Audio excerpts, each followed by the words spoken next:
Bright stars cast their light over everyone. Those who gaze up at them are captivated and forget their troubles, even if only for a moment. For that brief instant, pain fades, and all that remains is joy. That's the power of entertainment. You're a star, the Arc Star. My job is to buy as much time as I can until that star dims, until the next one rises. So I'll help you with anything, except retirement. All right, welcome back to the Goddess of Victory, Nikke. I am CannedSleep, and we're gonna cover the new side story. There was an update today. I think in Korea it's April 9th. I think this is the April 9th, or it might be the April 8th update. This is coming in with the, who's this character? Snow Crane? Yeah, it's coming in with the, I think you gotta, I think it'll be here in the notifications. Yeah, Snow Crane. So it'll be with the Snow Crane update. The next update should be the 3.5 anniversary, which I'm assuming will be the whatever major event. This is gonna include the Anise upgrade. So I don't know what the side story is yet. Here we're in the side story menu. It says it's called Pretty Star. Oh, that's right. There was a whole thing about the art book, the Nikke art book that that recently released. There's a spoiler in there that tells you who Pretty was. This story takes place after the Art Guardian story event. Oh wow. Wow, you have to. It's right up there with current events. This story takes place after the Art Guardian story event and is closely tied to campaign chapter 42. Wow, so if you're not playing the game on story mode and if you're behind, then you need to get in there and play the game. It may be difficult to understand the plot if you haven't experienced these prior stories. However, you can still play through this story without finishing the others first. Okay, yeah. Yeah, it's like you're gonna be spoiled on some things and there are gonna be some plot points you don't understand, but you can still play it. So I'm sure we'll get a frame for completing this. I do have my mouse, my cursor is being captured, so. Alright. Alright. Let's see what happens. 42? Chapter 42. So this is after, I think this is after the Only One boss fight. This would have been after Anise took out Only One on the surface, I think. And this might be after Anise left, maybe? Mustang stares at the brilliant light beyond the monitor. Okay, so yeah, this is probably when Anise is on the surface and she's firing that shot. He closes his eyes slowly. The memories of the past flicker across his mind like a fast-moving film. Pretty. Right. I'm off. Oh, well. Well, they come right out and tell you. She's gotten older. She's got a level 5 jacket. A level 5 jacket and a goddess cap. And is that Oswald? Very well. Go on then. Oswald in casual wear. Oh, right. I'm going to be a little late today. I've got an important meeting, so I'll grab dinner on the way. Just go ahead and eat without me. Oh, maybe it's been 10 years. Who knows? You've been out quite a lot lately. Well, you know how it is. It's crunch time. Is she a developer? Performance reviews are coming up, and that's when they decide who gets promoted. So, yeah, I've got to pull a few strings. Oh, okay. She's working now. All right. Hey, what's wrong? No, it's nothing. Oh, now that I remember, didn't you say you were meeting someone today too? Yes, I'm meeting a former colleague. Oh, from Special Ops? Are you going back to being a hellhound? Didn't we agree not to bring that up? It's not exactly the sort of past to joke about. Black turtleneck, black leather jacket, black gloves. Just messing with you. But seriously, if anyone tells you to go back, don't. Promise me, okay? Rest assured, I have no plans to return. Good. It's peaceful now, so you don't need to do that anymore. So if this is maybe 10 or 15 years later, I'm not sure how long Anderson was in his coma for. Because apparently after Anderson went down on the elevator during Arc Guardian, he was put into a coma by VTC, and then we know, like in chapter 43, that when he woke up, he annihilated all of VTC. So I'm not sure how long he was in there for. I don't know if it was for a short time or if he was there for years, and then he wakes up and finds out what happened. Oh crap, I'm late. I gotta go. See you tonight. All right, I'll see you this evening. Frisia hurries out the front door. I'm sorry, I never did check to see if my headphones were synced properly, so you give me 1 second. Log says Frisia hurries out the front door. Oswald stays where he is, staring blankly at the closed door.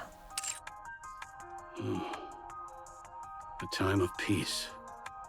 Huh. Long time no see, Chief. I'm no longer with Special Operations. Still, I can't just call you Oswald. Very well. Just call me whatever's easiest for you. Sounds like the actor for Oswald is in a different booth. Like, it still sounds like him, but it sounds like the voice quality is different. Wow, it's been ages since you hung up your boots. Indeed. It has been quite some time. Then why are you still strapped? Is that obvious? Nope, it's perfectly hidden. Only folks in our line of work would notice. I mean, I guess he's supposed to sound older, right?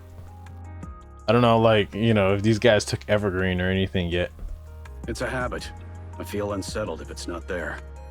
I know what you mean. I'm the same. How's everything been with you? I'm doing well. The work itself is quite rewarding in its own way. Heard you're the training advisor over at Elysion now. Oh. Figures. I can't think of anyone better for the job than you. They've been treating me very well, though the workload has been easing up a bit lately. Well, depending on when this takes place, maybe he would have trained Absolute. The man sitting across from Oswald gazes out the cafe window. Outside, members of the Nikke Rights Committee walk down the street holding their picket signs high. Okay, so this is during the protests. So if Rappy's alive, this is while Rappy's in the hospital. Yeah, makes sense. They're slowly replacing us with Nikke's. After all, the dangerous high-skill stuff isn't for us anymore. Perhaps it's time you gave retirement some thought as well. We can't really keep going even if we wanted to. After all, Special Ops is exactly the kind of work a Nikke is built for. Now that folks are retiring left and right, it's probably best to leave while the benefits are still good. Yes, times are changing quickly. It might be wise to start looking for something you can take on immediately. Sometimes, I really miss those days we're out on operations together, Chief. Is that so? Oswald brings the cup to his lips and takes a sip. I don't miss it. I like how things are now. You've really changed since I last saw you. Is this the guy that looked after Frisia and gave the phone to Oswald? Oh, really? Can I ask you something? Of course. Why'd you retire? You were the one who made sealing the Ark possible, and a big promotion was just around the corner. Sure, the Goddess Squad ran off at the last minute and caused a mess, but that wasn't on you. Oh, he retired as soon as the mission was over? Big promotion was just around the corner. He quit, and that was his last mission. I guess he focused on being a dad. I'm sorry. No, that's quite all right. Anyway, I can't for the life of me figure out why you decided to retire. Oh, he didn't tell anybody. I honestly didn't think I had it in me to take on that kind of work anymore. Because of Frisia? So you do know her name? Oh, okay. Everyone in Special Ops knows that name. And I'd bet it's the same even in the central government. Oh. I mean, Hellhound Oswald himself, sorry, the Chief of Special Operations, had adopted a little girl? That was a shock, to say the least. What made you decide to do that? I'm afraid I don't know. I really don't. So, are you happy now? Yeah, I'm sure he is. Oswald reaches for the coffee cup on the table. It's empty, but he lifts it anyway, bringing it to his lips almost absent-mindedly. Yes. I think I am. Glad to hear it. Good for him. In silence, they watch the city stretch out beyond the glass. So meticulously built that you'd never know it's underground, and humanity's last refuge. Their eyes drift to the Ark, looming like a silent sentinel. Suddenly, the calm shatters. Outside, a group of Nikke phobes disrupts the Nikke Right Committee's march. Shouts and footsteps echo, and a brief scuffle ignites. It just keeps getting worse. They push the blame for the surface reclamation war on the Nikkes, turn citizens against each other, and quietly step out of the spotlight. Right, this is after the first reclamation war. The central government hasn't changed one bit. They're always looking for a scapegoat. And I never thought they'd throw the Nikkes under the bus too. More world building. Dragging the goddess of victory down and calling them the reason we lost? Honestly, it makes me sick. Right, so Oswald told everybody a lie and just said the goddesses, they escaped. Yeah. Because he was the only one that had correspondence with them. And he shut them out. So Dorothy's doing her plans. Everybody else split up. Okay. I'd advise against making remarks like that. Now I get what you meant when you said you couldn't keep doing this. Back then, I honestly believed that no matter how dirty the work, it was necessary to protect humanity. We were getting torn apart, literally, by those insane raptures. But that's not the case anymore. The surface hasn't been our problem for a long time. Times have changed. It hasn't even been that long since we came down to the Ark, and already things have come to this. All I can do is sit in my room and watch them tear down the very ones we used to look up to, just to save themselves. It leaves a bad taste in my mouth. Ah, I see. So that's why you asked to meet today. Yeah, I've been thinking about retirement too. Hey. We've never really been the type to do ordinary work, right? That's why I've been curious about what life after retirement looks like for you. I guess I was hoping for a little reassurance. Or maybe just a bit of hope. He just wants to make sure it's not a dead end for him.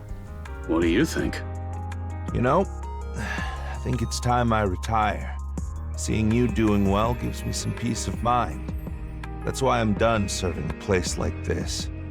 Up on the surface, I was blinded by grand ideals. But down here, I finally see things clearly. I see.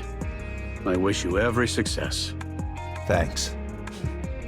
Really appreciate it. Once again, they watch the chaos beyond the glass in silence. Minor scuffle escalates, quickly spiraling out of control. Central government intervenes, deploying tear gas. Both the Nikke phobes and the Nikke Rights Committee scatter in panic. Through the crowd scrambling to get away, Oswald catches sight of a very familiar face. Uh-oh. What's wrong? You don't look so good all of a sudden. I'm fine. Okay, seems things have quieted down. Shall we get going? All right. It was great seeing you. Is preaching the protests? Yes. I did enjoy it as well. Uh-oh. Wow. You've really changed a lot. Uh-oh. Did she lie? Did she lie? Oswald sits on the sofa, staring into the darkness. Uh-oh. He doesn't close his eyes. The moment he does, he hears the reproachful voices of his heroes. Oh no, Dorothy. Memories come unbidden. Of the times he betrayed the very people he once admired, yeah. Yeah, he tries to tell himself he had no other choice, but the comfort never lasts. After all, the truth remains unchanged. He had abandoned them on the surface. He had turned his back on his heroes. There was a time when that self-loathing consumed him, when he couldn't escape it. He thought about ending everything dozens, even hundreds of times. But every time... I'm home! Huh? Hey, what are you doing sitting in the dark? You wouldn't have said we won't meet often and now they end up living together. Ha! The lights come on and Oswald winces against the sudden glare. Are you okay, mister? Did you get into a fight with the person you met today? No, he's just sad. He's sad-walled. But every single time, he is saved by a girl with no ties to him, who looks him straight in the eye and asks if he's alright. I think this is Oswald's theme. Mister? Frisia, Yeah? What's up? I know you've been working with the Nikke Rights Committee. It was her. She was in the crowd. Don't. Oh, man. I like her little goddess hat. Just don't. It's dangerous, but... Why not, mister? It's too dangerous. yeah. There's nothing wrong with doing the right thing. How can I just stand by when people say the Nikkes are the reason we lost the surface reclamation war? So all that talk about getting promoted wasn't about your job after all. Yeah. I'm getting promoted to team leader. Oh. So, what's your goal? I want to make everyone look up to the Nikkes once more. How do you plan on doing that? I'm not sure. But I can't just stand around doing nothing. Frisia, the Ark has no need for heroes. There must be none. Otherwise, they'll only be dragged down in the end. So you know how it is, girl. What you're doing now isn't just pointless. It's downright dangerous. I don't see it that way. More and more people are joining us. And one day everyone will see that the Nikkes aren't a symbol of defeat. They're the goddesses of victory. Don't do it. Oh, come on. You loved the Nikkes, didn't you?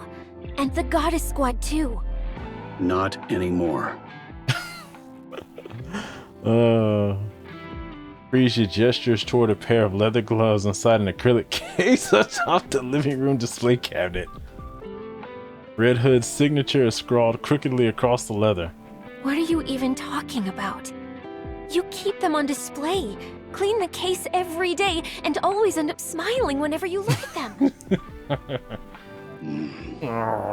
That lie doesn't make sense at all. So why are you doing this? He's trying to keep you safe. There's nothing more painful than seeing someone you've long admired brought down. Exactly. That's why we're going to stop it. You can't stop it. The top brass won't allow it. I know. The central government needs a scapegoat, and I get why they're letting those Nikke phobes run wild. But are we just supposed to stand by and watch the Nikkes who risked their lives for us get treated like this? I wish we could do more. But for now, we can only stand by. Now that I'm a team leader, I can do so much more. Okay.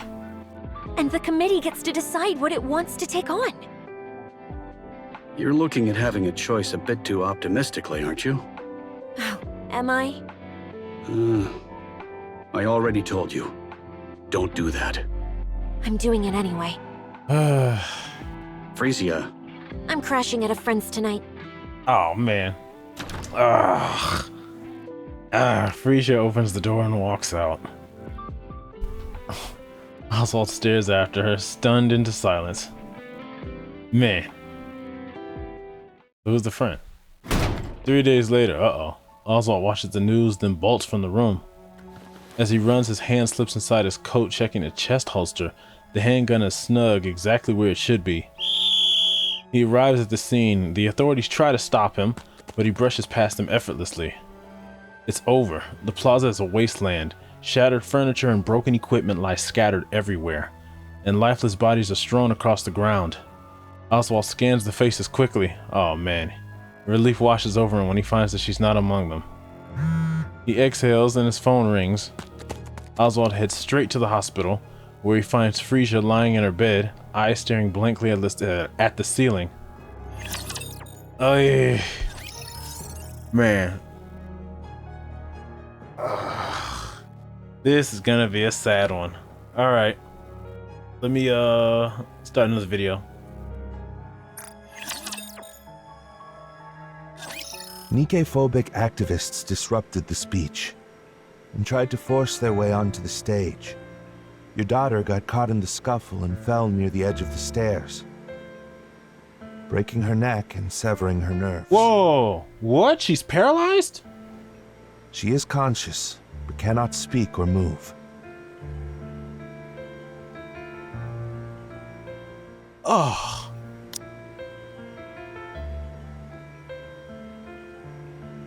Fell near the edge of the stairs, breaking her neck and severing her nerves. She's conscious but can't speak or move.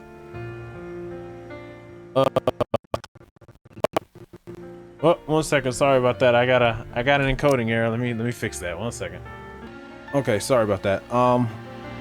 It says Oswald listens quietly to the police officer's dry, emotionless explanation. His eyes meet Frisia's, but he can't hold her gaze and looks away. It appears your daughter previously signed a consent form for posthumous Nikke conversion. Oh, she has to be converted immediately? Well, I mean, yeah, if she's paralyzed, then yeah. Posthumous Nikke conversion. In special cases like this, conversion can be done even while she's still alive. But the decision rests with the legal guardian.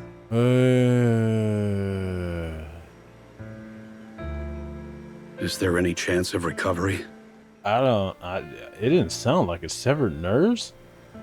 She'll never be able to move. Her motor skills will never be the same. According to the doctor, there's no chance of recovery. Okay.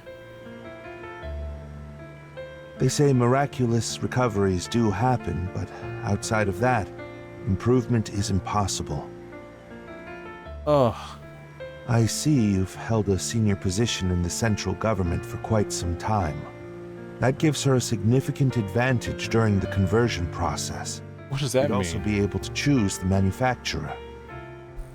Oh, is that what it means? He can choose who she goes to? Significant advantage during the conversion process. If she's not going to be a mass-produced unit, you can even choose which squad she'll be assigned to. So she's just gonna be a Nikke, and then she's gonna fight on the surface.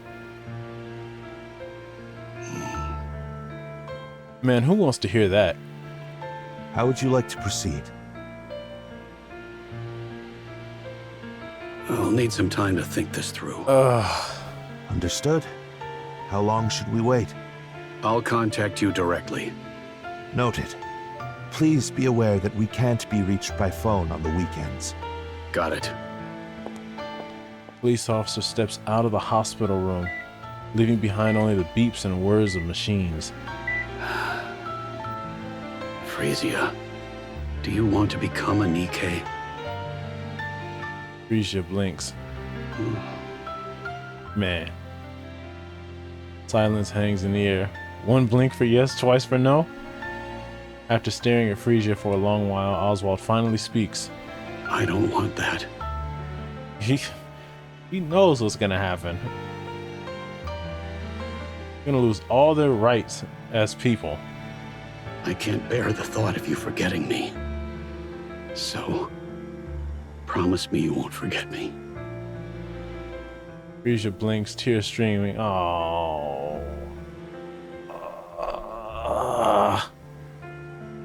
Tears streaming down her cheeks. All right. Until next time. Frisia blinks, and Oswald reaches for his phone. Entertainment! Ugh. What is this music? They did say Mustang was different back in the past.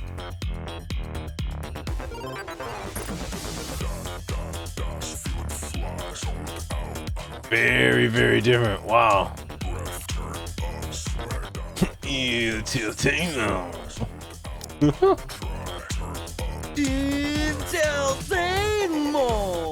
Oh my gosh. Hey. VIPs of the hour, mes amis. Wow. Enjoying yourselves, oui? Sinister. Soft murmurs ripple through the audience. Ooh la la, barely a whisper. Tell me, did les spectacles tickle your fancy, Michelle? Wow. The audience erupts and cheers. Et voila, today's extravaganza draws to a close. You know what? Give it enough time. People do change. Wow. Take care on your way home, Michelle. People are filing out. This is the same actor? Wow. Their footsteps fading into silence. Mustang watches until the last audience member disappears, then makes his way backstage. A staffer hands him a drink. He sips casually, then flings the remainder across their face. Get the sweetness right. I won't repeat myself. Holy. Oh man. Mustang enters the monitor room and sinks into an extravagant single-seat sofa that looks completely out of place. A handful of staff rush to his side, touching up his makeup, spritzing perfume, and fixing his hair. Which genius handled the lighting today? That'd be Richard. Fire him. That glare's unbearable. Is this the same actor? Sorry about that. How'd something like that even make it into the Ark? The setup's exactly the same as always. Hansen. Do you have any idea how blinding those things were today? Is this the same actor from Mustang? I mean, like... Maybe. I mean, like, it opened up with him sounding like how he usually sounds. Richard has been with us for 3 years, and this is his first mistake. Fire him. Now. Oy. Understood. And what's with the audience tonight? So lukewarm. Pathetic. Every last one of them. I give them a rare performance like that, and this is the thanks I get? I'll look into it. Who's in charge of marketing? Bring them to me. He's just stepped out to the restroom for a moment. You gonna get fired too? Didn't I say to wait here until the show's over? Am I a joke to you? He's been unwell with gastroenteritis for the past few days. I was worried it might get worse if left unattended, so I sent him to the restroom. Got the shits. And just who do you think you are? Who gave you the right to run the show while I'm away? That's not the case. Not a single thing meets my standards. And it's sweltering in here. AC, now! gotta take the jacket off, man. Right away. So, how are the ratings today? I like his suit. 4.1%. Ooh. Unfreaking believable. Wasn't it 7% just last week? Indeed it was. And 12% the week before that? Correct. Why the hell are the ratings still dropping? Our survey shows that the biggest criticism is a lack of novelty. Lack of novelty. Oh. Did you get punched?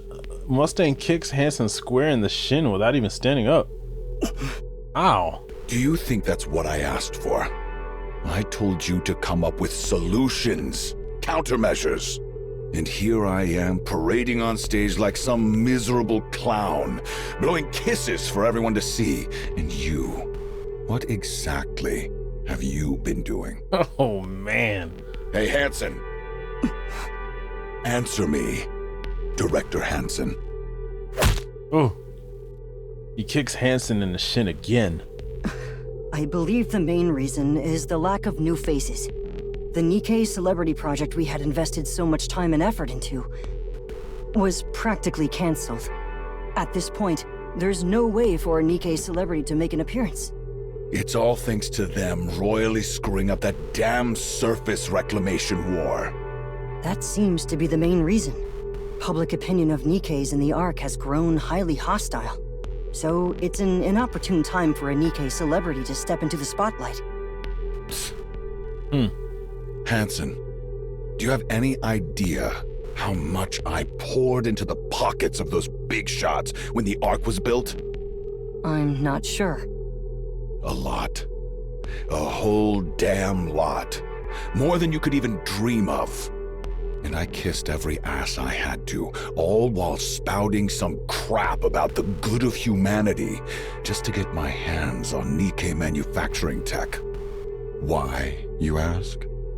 To secure the monopoly on Nikke entertainment inside the Ark. Nikkes that don't age, that obey if you fry their brains a little. The perfect product to sell. I stuffed them with cash, licked their boots, and it worked, flawlessly. Then I lured in those pretty-faced, vain, empty-headed Nikkes and molded them into stars. All that was left was the debut.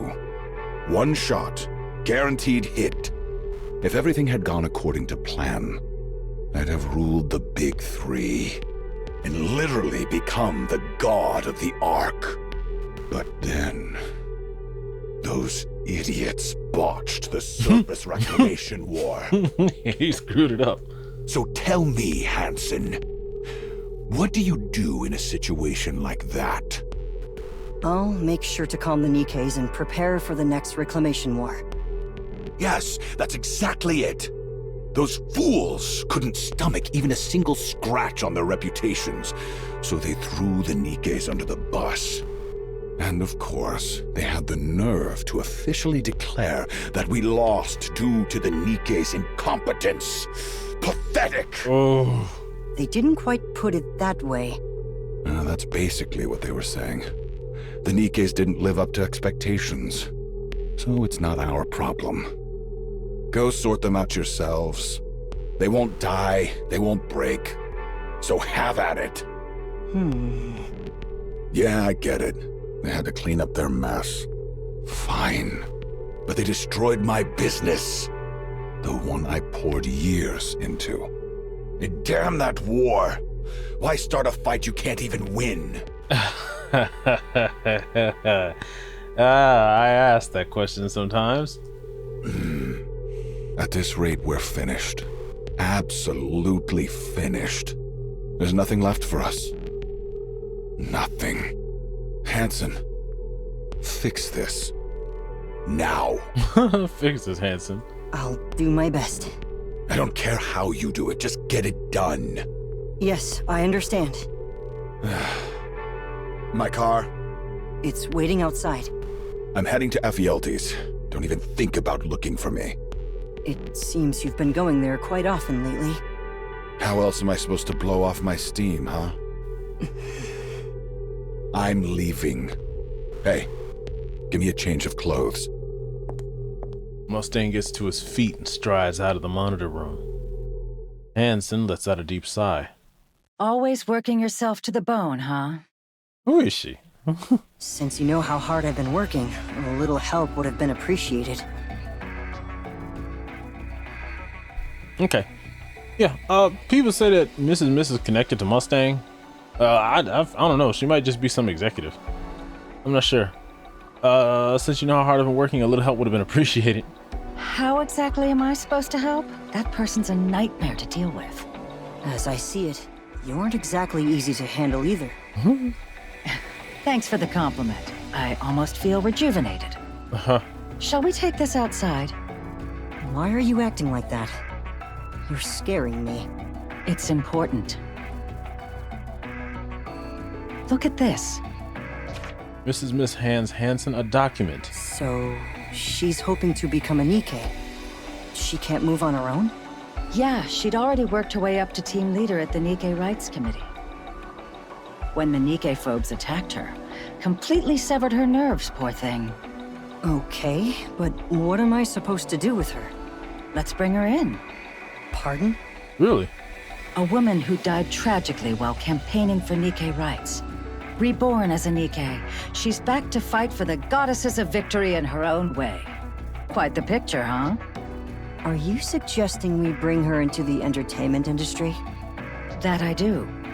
We don't even know what kind of talent she has. At this point, her story is her talent. If we play our cards right, it could flip everything in our favor. I suppose that may be true. We're doing this then? Yes, I'd appreciate it. Who's this? Who's this? I know I've heard this voice before for Hanson.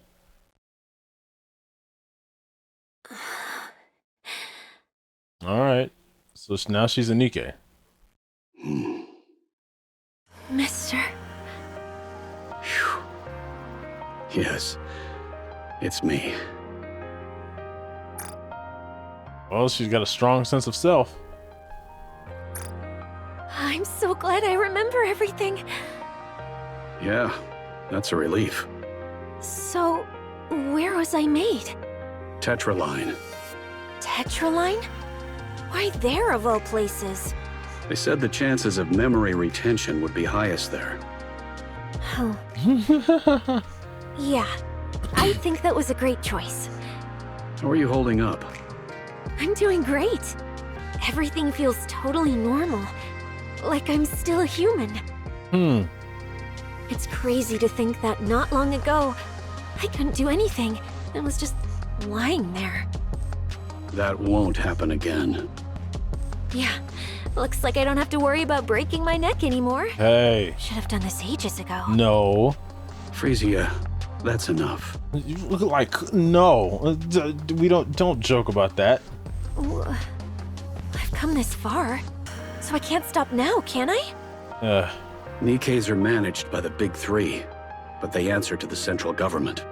There's no way the government would allow their rights to expand. From the government's perspective, the Nikke phobes are useful. So you think it's okay to just let it be? There's no helping it. Huh. I don't. Now that I'm a Nikke, Shoot. there's so much more I can do. Huh. I don't think so. Now that I'm a Nikke, there's so much more I can do. What's that voice? Who voices Frisia? Huh. I don't think so. I think she shares a voice with somebody. In this game, I think. Maybe. I'll make it happen, no matter what. Sorry, I'll be right back. I need to take this call. Sure, go ahead. Secure line. Oswald speaking. Who's calling me? Chief, I heard your daughter became a Nikke. Does she still have her memories?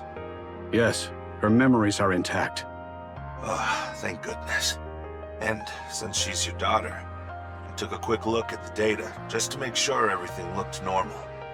Frisia, she's born to do this. Born to do what? I'm not sure I follow. Her combat skills are no joke. Huh? If I had to exaggerate a bit, that's Lillyweiss for you. What?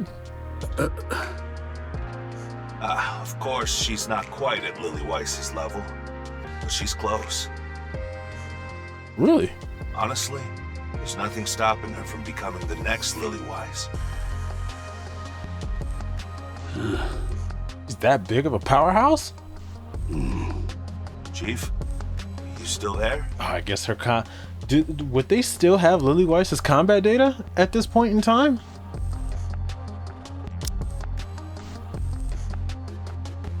Born to do what?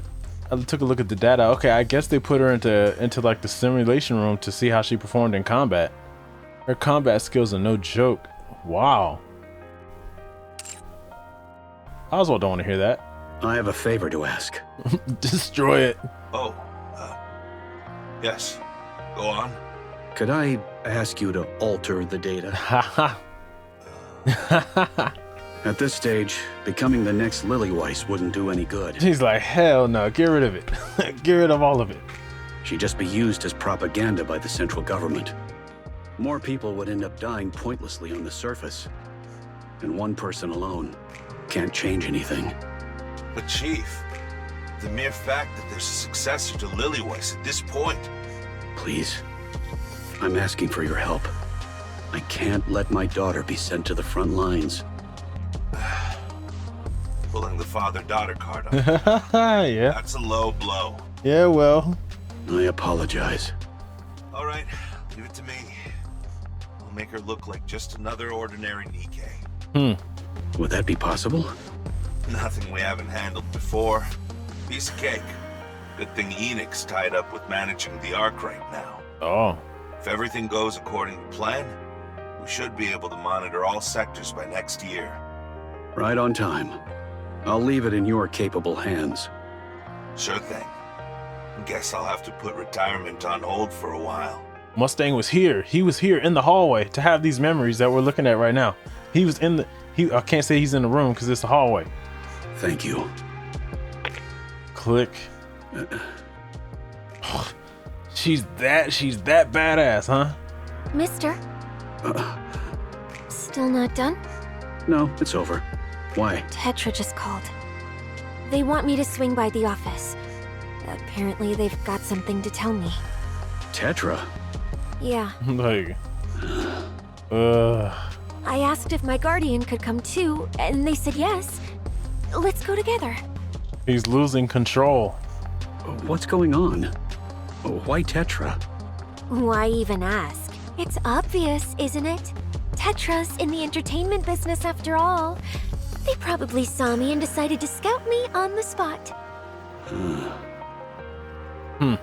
I don't think that's the case. Say what? Man, this is only the second one. Oy.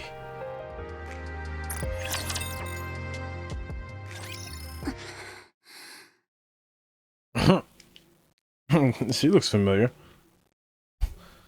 So, is this human Anise? She might. Oh, well, I don't know if she's a Nikke yet. So I guess she and Pretty were around the same age. Anise.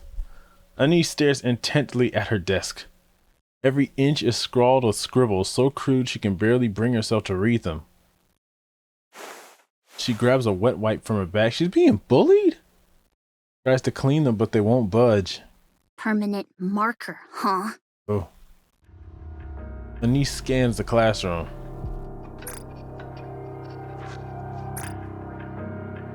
There's chatter here, soft snores there, music spilling from headphones, pages turning.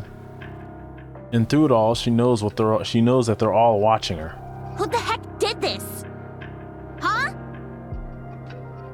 Gets no reaction at all, as though she's not in the room. Oi!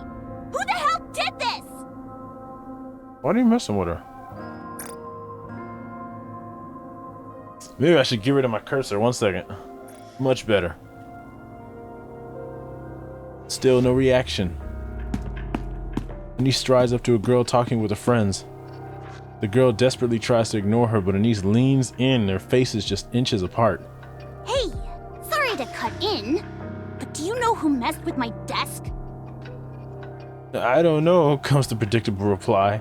Meanwhile, Anise stares at her without blinking. Was it you?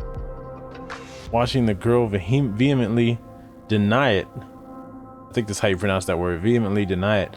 Anise furrows her brows in frustration as she straightens and shouts at the class. I don't even care who did this. Just tell me why. Huh? What the hell? If you're gonna screw with me, the least you can do is give me a reason. The classroom becomes so quiet that you can hear a pin drop. Seriously, this is driving me nuts. Cowards. And it's not even the first time. Anise sits at her desk and pulls out another wet wipe. She scrubs furiously and the scribbles start to come off little by little. The red writing comes off far more easily than the rest. She stares at the red stains left on the wipe, then she shoots to her feet. Without warning, she clamps a hand around the back of the girl's neck in the front row. Hey, class prez! You're supposed to set the example. So, care to explain why you pulled a stunt like that? And don't act like it's your first time either. Oh, she knows who did it? It wasn't me. Weren't you bragging about the new lipstick just the other day? Oh. The color's hard to miss. Thought you said it was expensive, but here you are using it to scribble. Must be nice having money to burn. Anise clamps down hard on the nape of the girl's neck.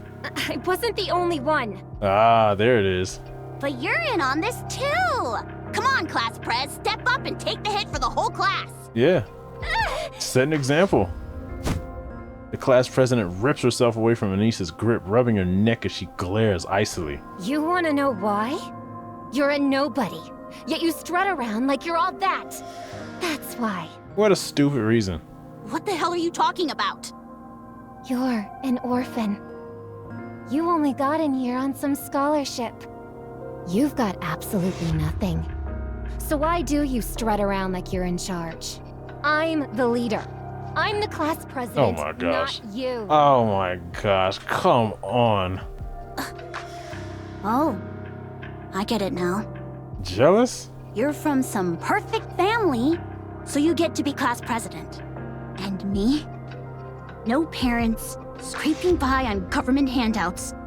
And suddenly, I'm a threat to your precious spot. That pisses you off, so you pull this kind of crap, right? Please, know your place. Just because everyone humors you, doesn't mean they actually like you. The classroom door slides open, and the teacher enters. What are you doing? Nothing at all. Sit. Class is starting. Class president glances at the teacher and quickly returns to her seat. The teacher eyes Anise for a moment before walking toward the podium. Anise lunges at the class president. Uh-oh! Hey! I'm not done with you yet! It's on! Teacher! Teacher! Oh! Suspension. How many times is this now? Come on, I mean, if you know she's doing it, why don't you stop her? Dunno. Can't remember. Stop causing trouble. She's the one who started it first. I didn't do a single thing. I'm not saying she's in the right, but things like this don't just happen for no reason. It might help if you take a hard look at yourself. What? Are you for real right now? What? You're crazy. What? Whoops, my bad. That came out wrong. I just meant it's a shame you're only bringing it up now. She is a classic rebel.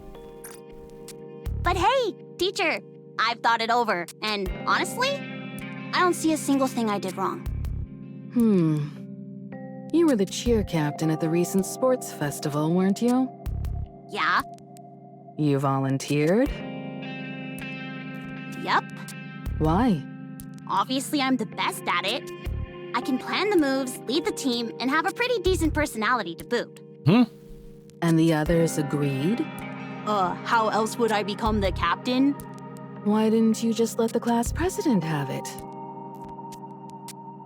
Oh, the class president was trying to lead the cheer team. Why would I?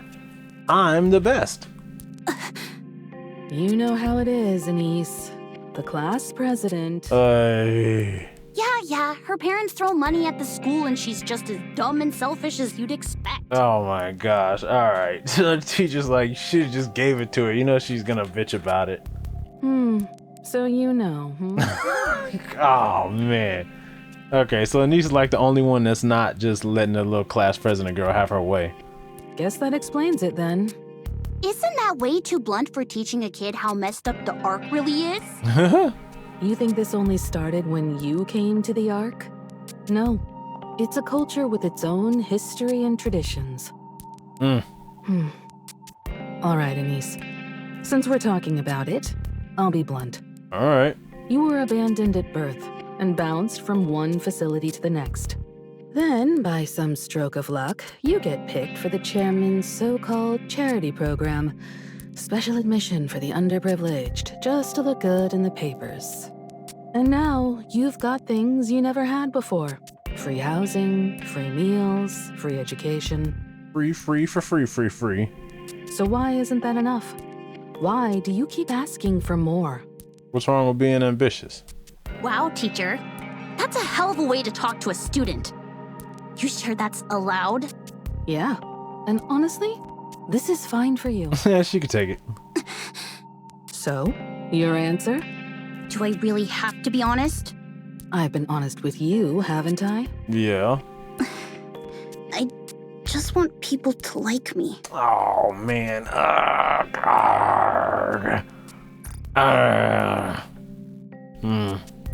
I've never really known that feeling.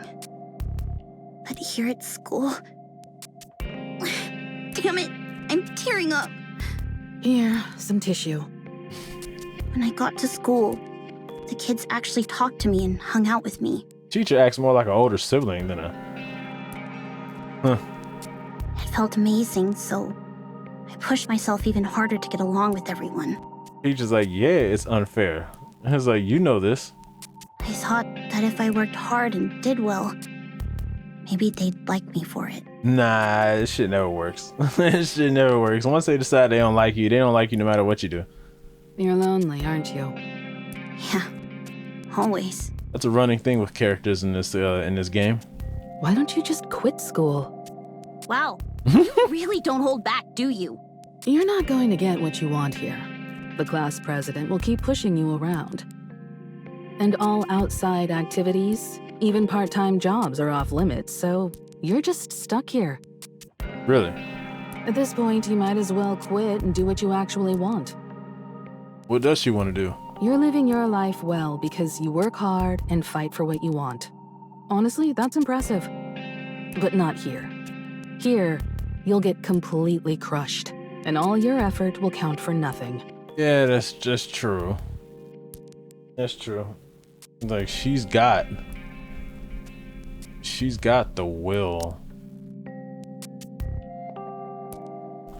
Yeah, she's got the will to do what she wants and obtain what she wants. But they keep suppressing it. They keep suppressing her here in this space, and the teacher knows it. The memories you make in school, they'll stick with you for the rest of your life. So quit. Transferring would be tough, with your special admission and all. Right.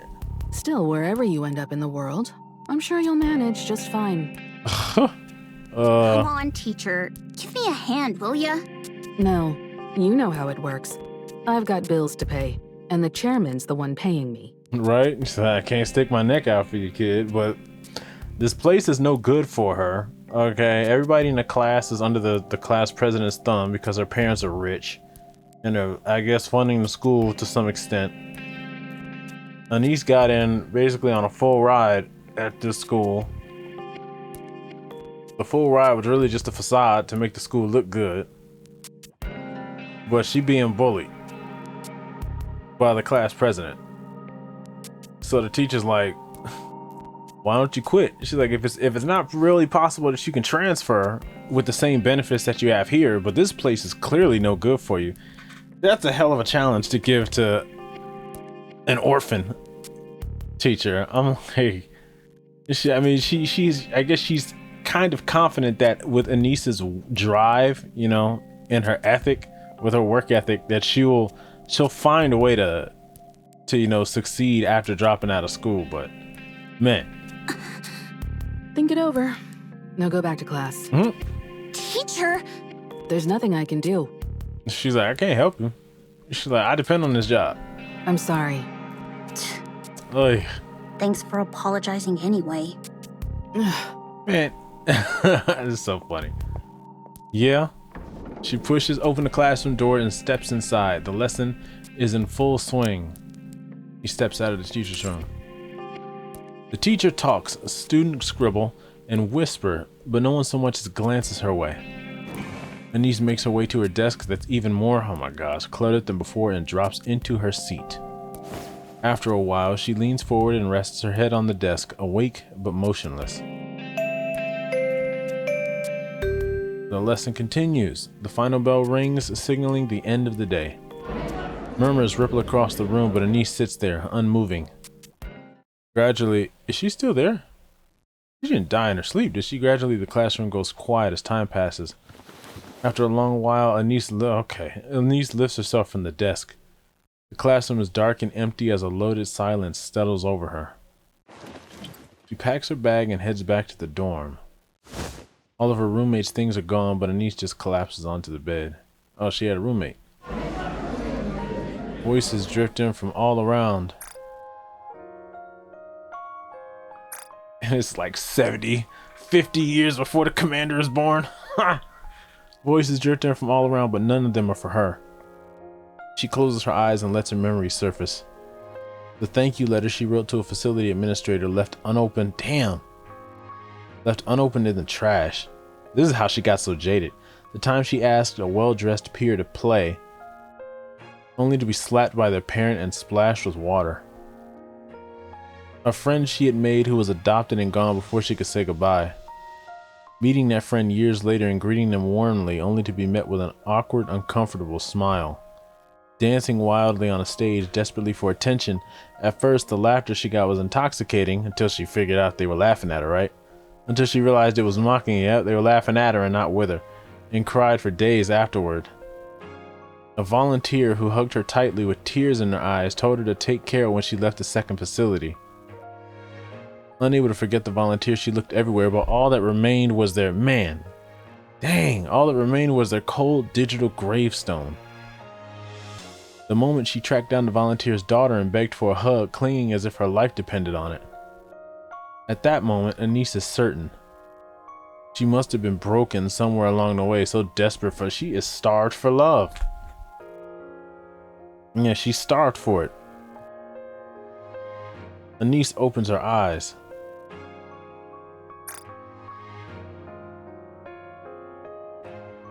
What are you gonna do, Anise? On the first day of school, someone approaching her with a friendly smile, giving her courage when she had been timid and withdrawn, eating together, walking home together, talking endlessly. The expectant looks when she volunteered to be cheer captain, practicing, laughing, and celebrating when they succeeded. Was that the class president? Feeling unmistakably that everyone liked her. And at that moment, Anise is more certain than ever.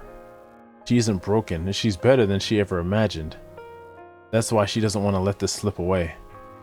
Even if it's fleeting, not even half a year, is a time when she can finally like herself. Anise closed her eyes again. Anise closes her eyes again. It's okay. I can go back. Yeah. The next day, Anise opens the classroom door and walks in. Hey, good morning. There's no response. No one even glances her way. They finally finished the construction by the school gate. Gotta admit, it looks really nice. The room remains silent. No one even looks at her. Hey, anyone got a clue what we're having for lunch? There's no reply. No one meets her eyes. I finished all the homework. Wanna go over the answers with me? Oi. No one answers or even glances in her direction. Anise makes her way to her desk. It's still a mess with things scattered everywhere. Amid it all, a single chrysanthemum blooms in a small vase. What's with the chrysanthemum? Anise feels a sudden urge to grab the vase and smash it on the class president's head. But she holds herself back. She sets the vase in a corner of the desk, pulls a book from her bag, and begins studying. Her eyes sting and her vision blurs, but she fights back the tears. That day, she doesn't utter a single word until she returns to the dorm and crawls into bed. That was easy. Getting bullied. Man.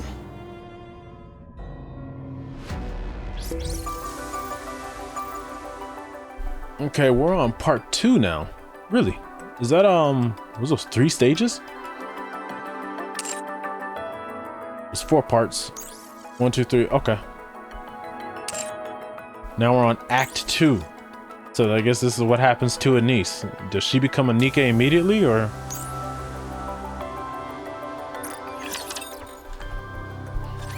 Me? A celebrity?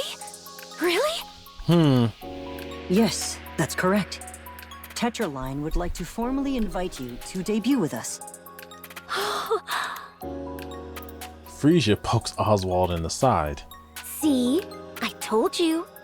May I ask why? I can't make sense of debuting a Nikke as a celebrity at this point. And there must be a reason you chose Frisia, given that she's never shown any interest in the entertainment industry. She's got talent. Once she debuts, she'll shoot straight to stardom. Is that really enough of an answer to give, though? I'll stake my reputation on it. I wouldn't be so sure about that. You think I'd lie? Yes, there's nothing backing that claim. Right? I hate to brag, but I'm a very successful producer. When it comes to spotting raw talent, no one even comes close. Where did you get information on Frisia?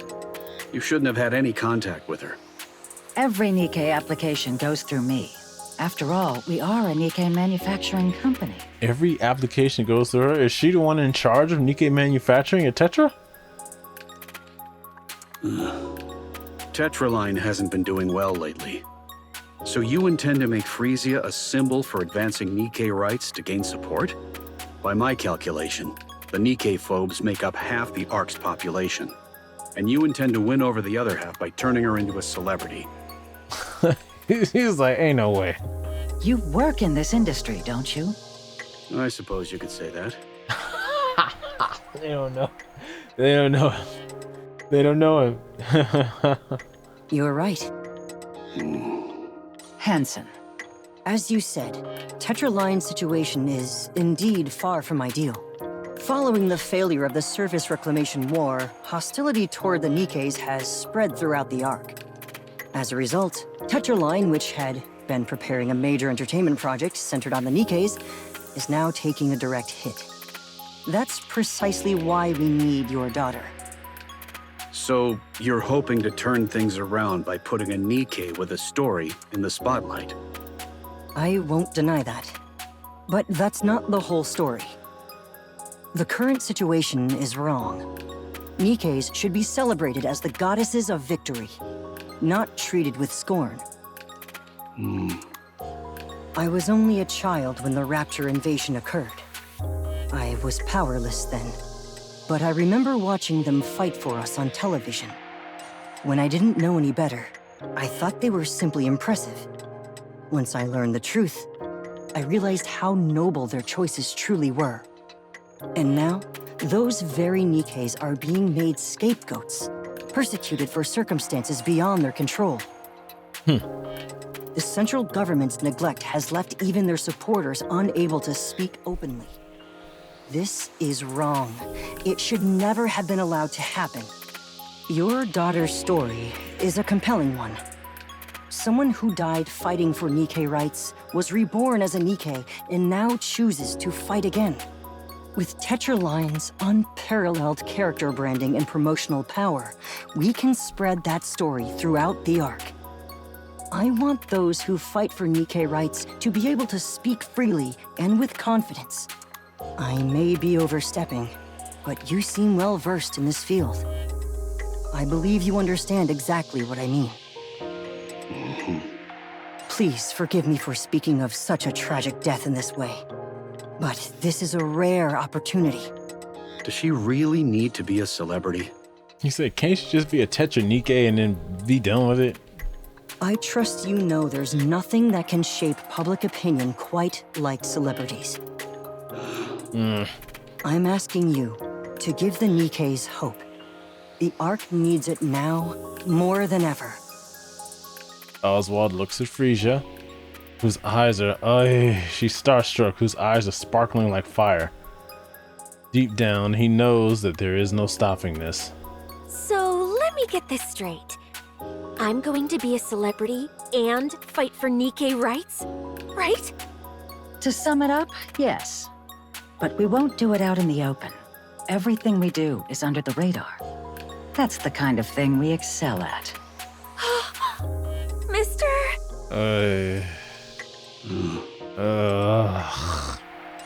Oswald gotta be what? It's been like 10, 15 years. Oswald gotta be like 50 at this point, in his 50s. Late 40s, early 50s, Oswald stares intently at Hansen. I have one condition. Sure, I'll do everything I can to accommodate it.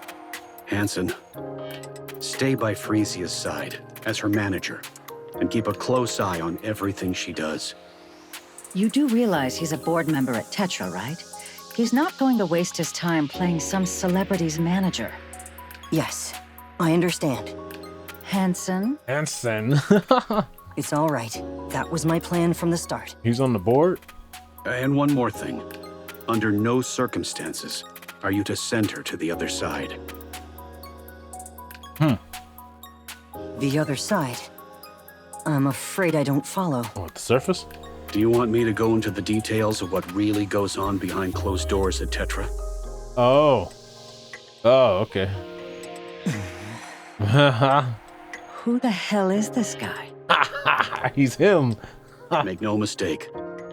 This is a warning, not a request. He's like, don't fuck around. Don't fuck around with my kid. Understood. I'll keep that in mind. He's like, shit, maybe we shouldn't fuck with this guy. I'm counting on you. It's a pleasure. I look forward to working with you. I'm sure if Oswald wanted to find Mustang, Oswald could find Mustang. Frisia gets up and extends her hand toward Hansen. Let's do our best together. Yes, I look forward to working with you. That's right, put the fear of God in him. I'm Frisia. Hansen. Hansen, their hands meet in a firm shake. Oswald's eyes linger on Frisia, noting the way. Oh, is this guy her guy? Oswald's eyes linger on Frisia, noting the way she looks at Hansen. Once again, he is certain that this cannot be stopped. Oy. Oy. We start tomorrow. The goal is a debut in 6 months. Gotta become her boyfriend or something? The goal is debut in 6 months, okay? It's going to be tough, so you'd better be ready. Time drifts by. Oswald finishes work and makes his way home. What specifically does he do in entertainment? He prepares dinner and watches the news. The front door swings open and Frisia stumbles in, utterly exhausted. They share a meal and talk about her training, the house humming with the gentle rhythm of everyday life. Frisia drifts off to sleep, and Oswald turns his attention to the work waiting for him tomorrow. He's completely settled into this rhythm, this quiet repetition of days. If life could flow like this forever, he thinks that there will be nothing left to wish for. But a week later, Frisia steps into a new world. That night, Oswald lies awake, wondering what he can do for her.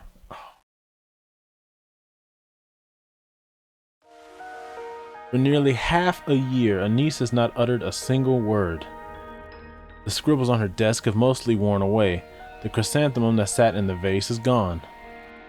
Everyone ignores her completely. Yeah, it's like once you get to a point where you start ignoring the bullies, it's not like, you know, it's not like they start talking to you. They just ignore your existence. Everyone ignores her completely.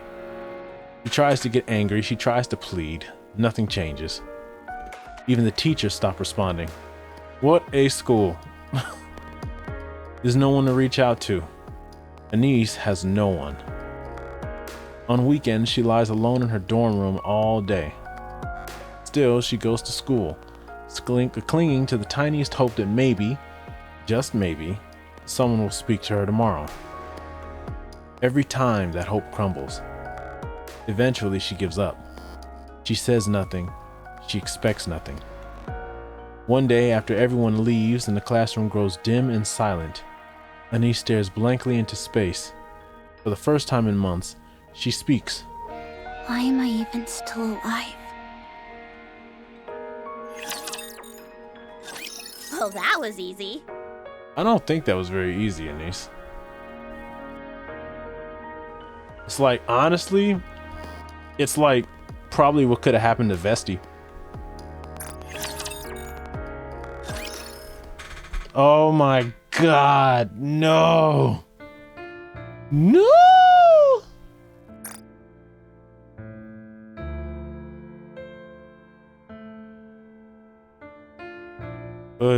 Is that the Sydney Opera House? And Is that the Sydney Opera House in the background right there? It looks like it. Alright, let's get this over with. Anish sits on the rooftop railing, staring blankly at the sky above.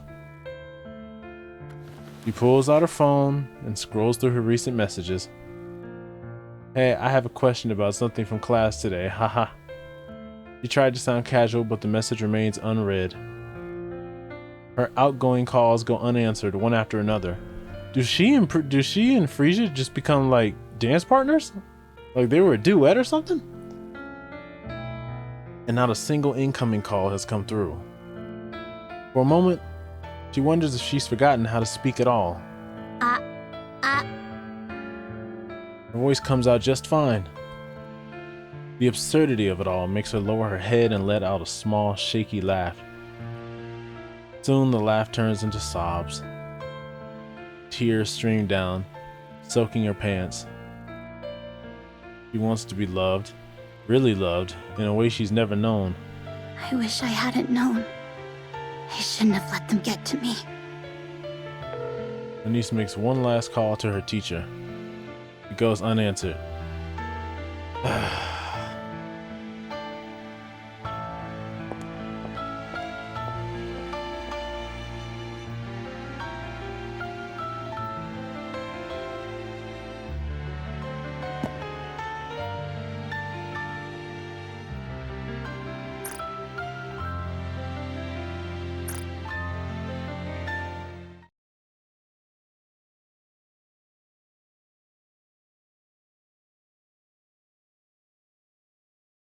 A song?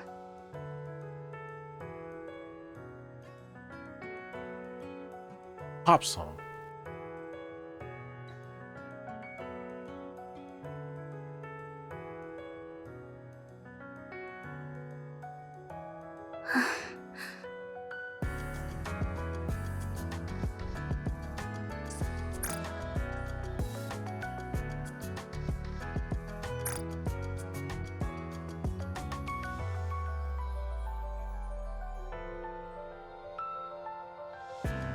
Tells her that she is worthy of love, that she can get through anything life throws at her, and that one day she would look back on these moments and laugh.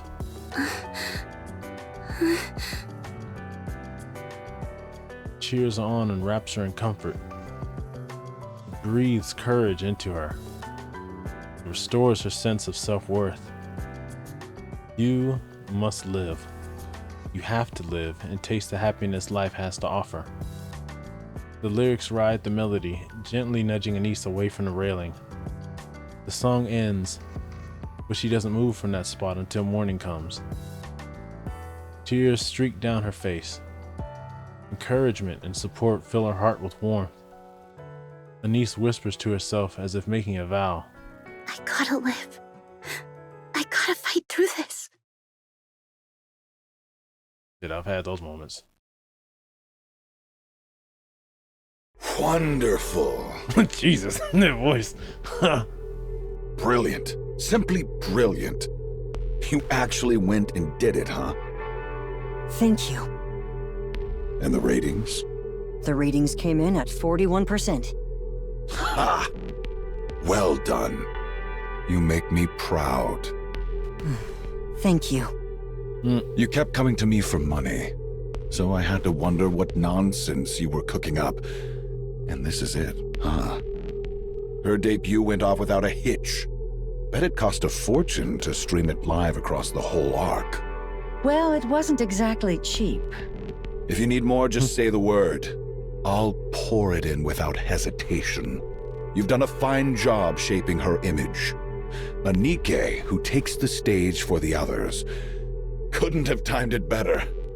So, what's next? We're currently working on it. Throw her into the spotlight. Every interview, every talk show, every damn variety program. I want her everywhere. Push her to the limit. She's scrap metal anyway. She won't tire. Make sure everyone on the Ark knows her name. So, where is it exactly? What do you mean? That singing rust bucket. What's it called again? Her stage name is Pretty. Right, Pretty. Where'd she vanish to? She went home. Get her in here. It's time to celebrate. Have her start pouring the drinks. I'm afraid that won't be possible under her contract. A contract? What kind of crap is that? One of the contract terms specifies that she must rest at home. Oswald's gonna take his balls if he fucks around. Screw your contracts. You actually went along with this bullshit? Her guardian was stubborn and flat out refused to give his consent. What were we supposed to do? And who exactly is the Guardian? Uh-oh. I'll send the materials over later. All right. Let's just see how cocky this Guardian thinks he is. He's gonna find out he's also him. Here's the plan. For the next week, I want every movement recorded. The rust buckets, the Nikke phobes, the opposition. Don't miss a single thing. I'll deal with the central government myself. If we play this right, we can turn it into something much bigger. What exactly are you planning to do? Just corporate whitewashing. Pardon? That's enough. Bring the drinks, and those scrap metals prepping for their debut, call them all over here. Tonight, we're gonna have some real fun. Ooh. Man. Honestly, I like it. I like it. This is like you're giving enough time, people's whole personality changes. So this is her idol outfit, huh? Tetra 00, pretty. I see. Oswald. I was like, well, how do I look? He's like, nah. Did you see that, mister? Yes, I did. So, what'd you think? What'd you think? You did great. You looked lovely, and you handled yourself really well. Yep. Do these clothes suit me? Yeah, they're fine. They do. Still, you might want to change into something more appropriate for a meal. Huh? I know, but I really wanted you to see it. But, mister, if I dance and sing, will it really make things better for the Nikkes? Can I really give them hope? Did she just feel like she wasn't doing enough to help? Is that what it was? If that's what you believe, then that's how it will be. Okay. I'll go along with that. Well, that was easy. Wow.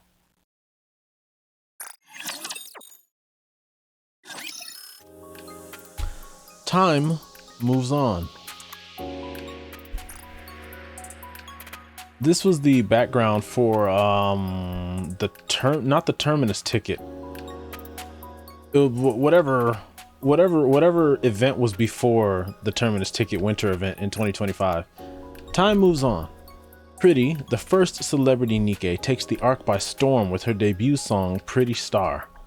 Her gripping backstory propels her to stardom almost overnight, and Tetraline's relentless promotion only makes her fame soar higher.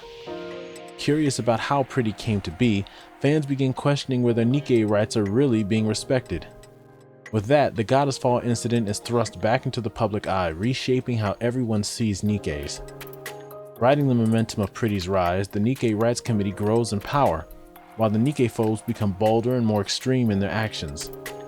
Around this time, Mustang, CEO of Tetraline, makes a major announcement. At Tetraline, we actively defend the rights of every Nikke. Look at this remix on the song. Just the difference, just a lower pitch, but man. They are not mere heartless weapons. No, they are comrades, liés to march forward with us. En avant, with Nikke. Oh man. Riding the wave of Pretty's popularity, Tetraline launches the With Nikke campaign. Okay, so at this point, I think I'm trying to figure out how much time has passed. It might, because Pretty's not gonna age. She's gonna look the same. Or I'm sorry, Frisia is not gonna age. She's gonna look the same. Rappy might be a mass-produced Nikke with skull head at this point during footstep walk run. Oh shoot, I had to read that. With Nikke campaign, they hand full control of the Nikke Rights Committee, taking a step back to sponsor it while solidifying their own corporate identity. Infrastructure and support systems for Nikkes are built, and those facing persecution receive active care. Hostility towards the Nikke phobes is no longer hidden. From that day on, Pretty becomes the public face of the Nikke Rights Committee, and the With Nikke campaign spreads across the arc like wildfire. Of course, it doesn't come without consequences. Mustang, have you completely lost it? What do you think you're doing? What? The central government isn't just going to sit back and watch. One of the big three openly picking a fight with the Nikke phobes? What do you think that'll accomplish? They need the Nikke phobes, since it's the perfect tool for covering up their own mess. Old age catching up to you. Looks like you've lost your edge. Excuse me? Does it matter to the central government whether people hate scrap metals or worship them? Not a bit. He's still calling them scrap metals. All that matters is that they don't get blamed for anything. Look at this mess. The haters and supporters tearing each other apart, while the fence sitters are too busy watching the circus. Do you think the central government has time to get involved? No. They're way too busy for that. Even if the supporters come out on top, the government doesn't lose a thing. All they have to do is act like they're looking out for us, and the self-proclaimed intellectuals will lap it up. As for past scandals, easy. Just grab someone, make an example of them in the square, and problem solved. Sure, I was uneasy too. The last thing I needed was trouble from the central government, but it's all taken care of, so relax. You cut a deal with them? Remember those rust buckets gearing up for their debut? Yeah, they're already in an uproar over Pretty cutting in line. And now there's more? Oh. Don't worry. That's the last you'll see of them. You don't mean... Kitted them out with the best parts money can buy and sent one to each of the top brass. They'll be thrilled. Oh no, he sold them off. And if anyone thinks of messing with us, we've got leverage ready to keep them in check. Blackmail. Man. And if that doesn't work, we can always send Shade to slit their throats. Right, Shade is active during this time. It's not exactly rocket science. Do you even realize who these girls are? I raised them myself, with meticulous care. Yeah, and I raised them on my dime, so they owe it all to me. Well, she's like the den mother. She's like the den mother, and Mustang's the backer. And then the other guy is he's the board member who's, I guess specifically, he's Pretty's manager. Even when they pay me back, they get something out of it. Beautiful, isn't it? You disgust me. You've got some nerve talking to me like that. Forget about the deadweights and focus on Pretty. Forget her dancing and singing, just make sure she's presentable. Image is everything. Make her a symbol everyone will remember. Man, he is vicious. That's exactly what I'm doing. And give her a taste of power and wealth. Praise her. Indulge her. Get her addicted to the high life. Make sure she never even thinks of going back. What exactly are you trying to do? This is just in case. It'd be a real pain if she suddenly decides she doesn't care about fame or money. There's no way we're letting a prize like this slip away. Make luxury part of her life. Turn her into a celebrity. Uh-oh. What does Oswald do? Got it? Fine. But Mustang, you're going to hell. Huh. Damn right. As the company sponsoring Pretty and the With Nikke campaign, Tetraline's stocks keep surging as it gains a pro-Nikke image. At the center of it all, Pretty is stretched thin under the relentless workload.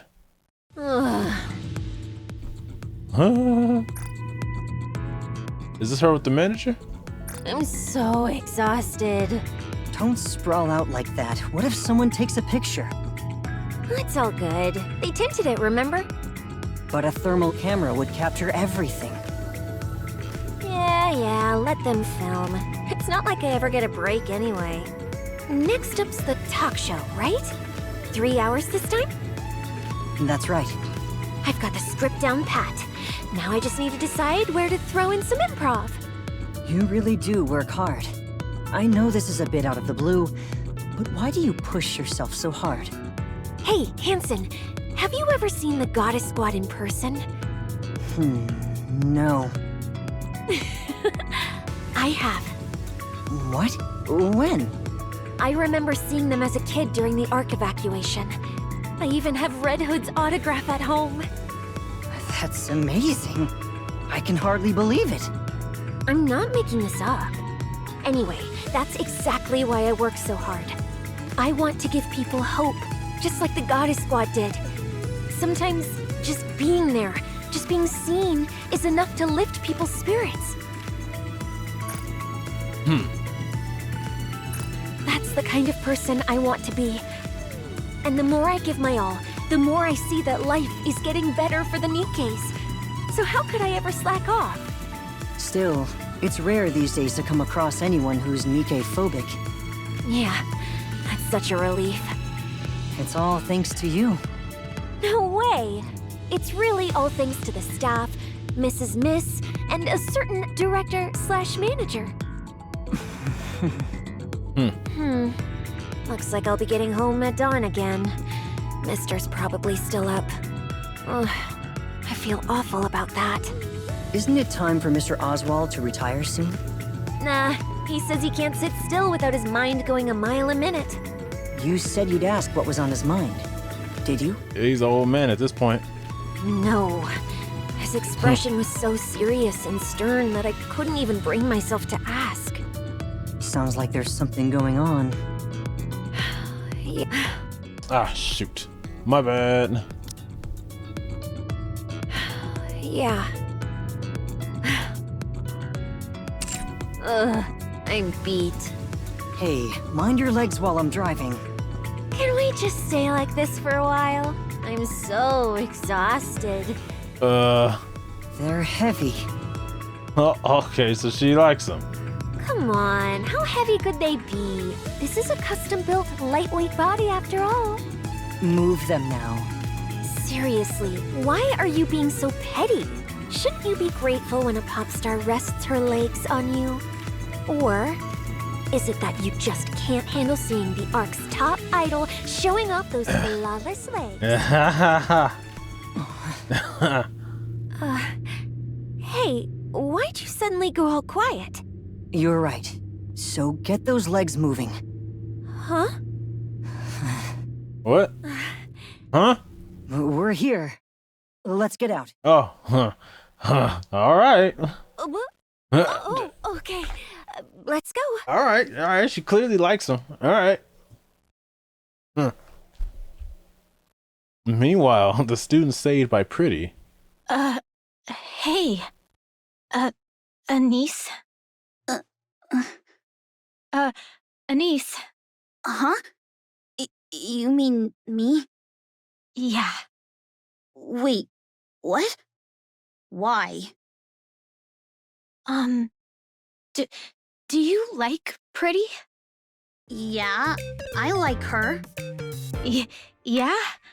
I kind of figured since you're always listening to her songs.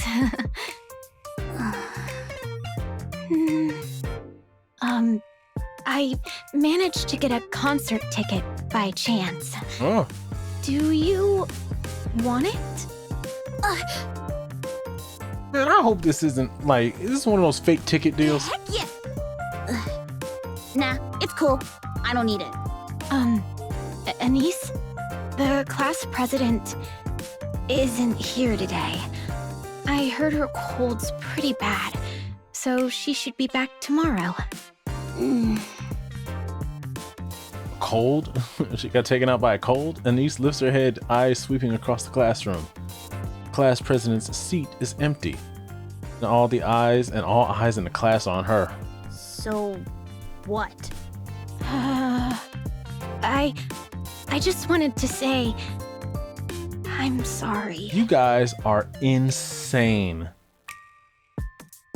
Man, what? You're so afraid of her that nobody wants to speak, even if she's not immediately in the vicinity. I've been meaning to apologize for a while, but the class president is really scary. High school. I know it sounds like an excuse, and I'll probably end up ignoring you again tomorrow, but still, we don't dislike you. That part's really true. No. I hope you know that. No. And we all prepared this ticket together. Ugh. Give it to me! Did she die in this concert? Are you what? What? I'm about to lose it. Oh, yeah. Here. Anise takes the ticket. I'm gonna have a blast! I'm gonna be so mad. I'm gonna crash. The girl hesitates before Anise, then returns to her seat. Anise turns toward the window, letting sunlight brush her face. She slides in her earphones and Pretty's music flows through her. A small smile spreads across her face. For the first time in what feels like ages, she's glad to be here. Well, that was easy. Oh my gosh. Oh, I'm not ready. What did I unlock? Pretty for you?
I'm not sure I'm gonna like what comes next. I'm nervous. I'm nervous. What do we got? Okay, we got part 3. It's the third act. It's the third act. I don't know. I'm so nervous. I'm so nervous. So it's pretty apparent to me that time moves on. So it's pretty okay. So I'm gonna assume that like years are moving by at this point. Not a whole bunch of years, but maybe like it seems like months at a time. It's pretty clear that Frisia likes this guy Hansen, right? She's got the hots for this guy. As time moves on. All right. Frisia is glued to her phone in the car. What are you doing? Just checking my social media. Oh no, that mistake's so obvious. Everyone noticed it. It happens. No one's perfect. Still, they spent the time and money to come all this way. Hey, Hansen, can we squeeze in a bit more practice? You're only getting 3 hours of sleep even now. Cutting back any more could be risky. Jeez. But, I'll cancel the dinner with the board. Honestly, we don't really need it. But won't that make things harder for you? It's fine. They know full well who they have to thank for their comfortable lives. Ooh. Sweet. Thanks. Next up is the with Nikke speech, right? That's right. How's the script for that coming along? I feel like an explosion's right around the corner. I know my lines by heart, but I'm scared I'll get all emotional. What if I burst into tears as soon as I get on stage? If you feel like crying, then cry. What matters most is being sincere. I swear, I look horrible in pictures whenever I cry. No, you're beautiful. Beautiful, huh? She's not gonna let him escape. So, you think I'm beautiful? Is that a yes or a no, Hansen? Hansen? Hansen, here is the bag. Here's the bag, Hansen. Uh-oh. Why'd it fade to black? Oh. Okay, Hansen. I mean, Anise, not Hansen, steps into the classroom. We will never know if he fumbled it. Her eyes meet a few of her classmates, and for a moment they share a silent greeting. She slides into her seat. By now, the scribbles on her desk are almost completely erased. Someone passes by and quietly leaves a piece of candy on the corner of her desk. She unwraps it without a sound, and pops it into her mouth. Her gaze drifts to the window as she chews slowly. She slips on her earphones and lets Pretty's music fill her ears. Anise still doesn't speak at school, but she isn't lonely anymore. Oh no, it was that short? Oh god.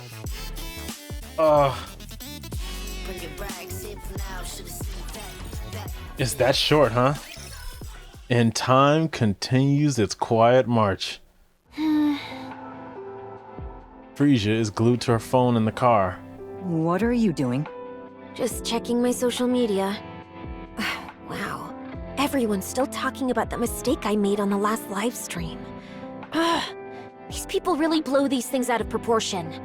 The remark you made at the With Nikke event was a serious mistake, and we're still dealing with the backlash.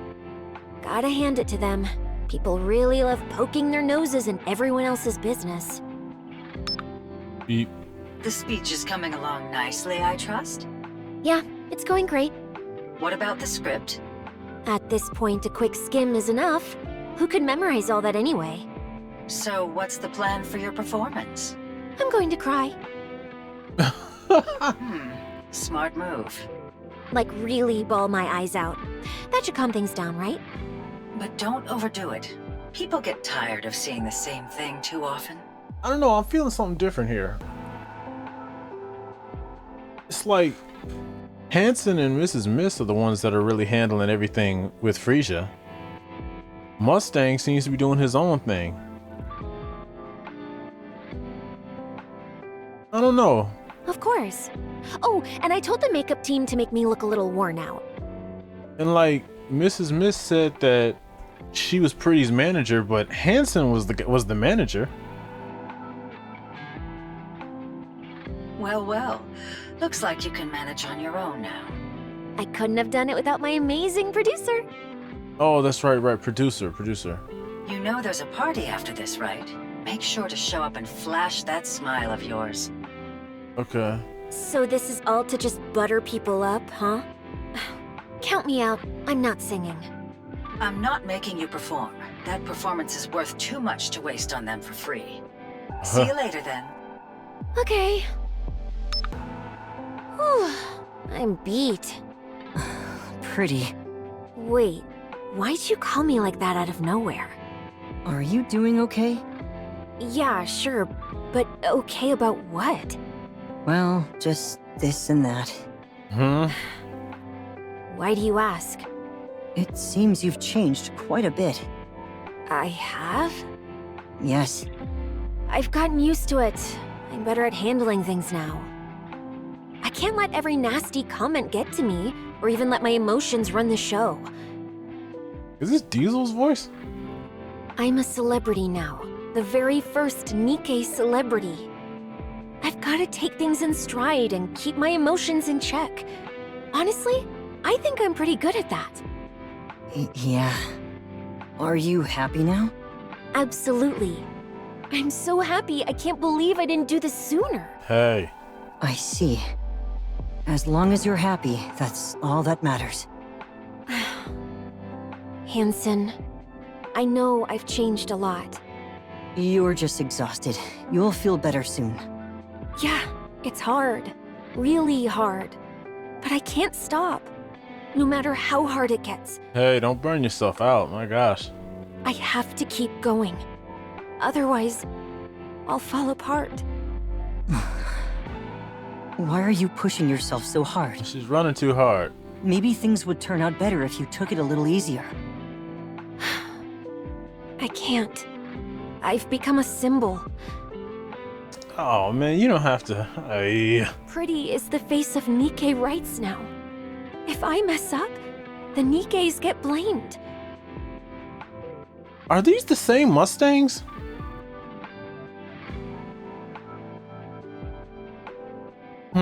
If I do well, they're the ones who get praised. So I can't take it easy. But going full power all the time wears me down. Right now, putting on a mask is the only way I can keep going. Yeah. I can't even begin to imagine how heavy that must feel. Honestly, it still hasn't quite sunk in for me. How are you holding up? Feeling stress? It's intense. Living a life where everything I do is under watch, and every single action I make can have huge consequences. But once I'm home, I'm fine. I can just be myself. I see Mr. Oswald has been taking good care of you. No, he doesn't say much. He just makes me food, we chat a little, and that's it. But even that's such a comfort. Mister. He doesn't show it openly, but he really cares about what I'm doing. He loves the Nikkes as much as I do. We're both huge Goddess Squad fans. Why are you gonna play this song, man? Come on. Once, he told me that I'm doing something he never even dared to dream of. That makes him happy. He says he's proud of me. And that's why I can't stop. I've acted so spoiled with him ever since we first met, and he's never complained once. He saved me. He really did. Living together, he tried so hard to be a good... I'm going to cry. A good father. I tried just as hard to be a good daughter, too. I wasn't always great at it. But now, I think I'm doing okay.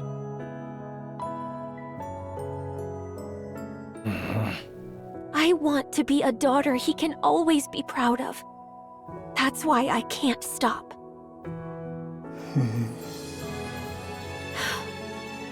Do you hate me now because I've changed? Oh boy. Sorry, I was mistaken.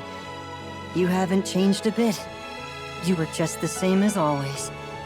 Thanks. I think it's about time I got my hands into politics. What? Politics? Politics? Isn't being the CEO of one of the big three enough? No, I'm still under the central government's thumb. Hardly what you could call a real seat of power. What changes this guy so deeply? And just what are you planning to do? Nothing fancy. Because it seems pretty obvious that after Pretty, Mrs. Miss bailed out. It's like she was, like you said she's the one that oversaw Nikke production. Like all Nikke applications go through her. Like she was definitely high up. I just want the whole arc under my control. And she raised all of the Nikkes that Mustang sold off to the central government executives. Ah, the classic case of ambition ruining people. But why now? Because now's the perfect time to strike. And how do you suppose you do that? By profiting off Pretty. I'll send Pretty out as the central government's PR ambassador. They'll be ecstatic. After all, we're putting the ARC's finest propaganda tool right into their hands. There'll be some backlash from the public, but only a tiny fraction. Those who idolize Pretty will follow her blindly. They always have. Did you honestly think they ever cared about Nikke rights? And in return for handing them Pretty, I take my place in the top echelons of the central government. Then what? Well, if I manage to break into politics, the first thing I'd do is... I'm talking about Pretty. I couldn't care less about what you're up to. Same as always. Singing, dancing. The only difference is their so-called fight for Nikke rights now just serves the central government. Haha. You really only ever think about yourself.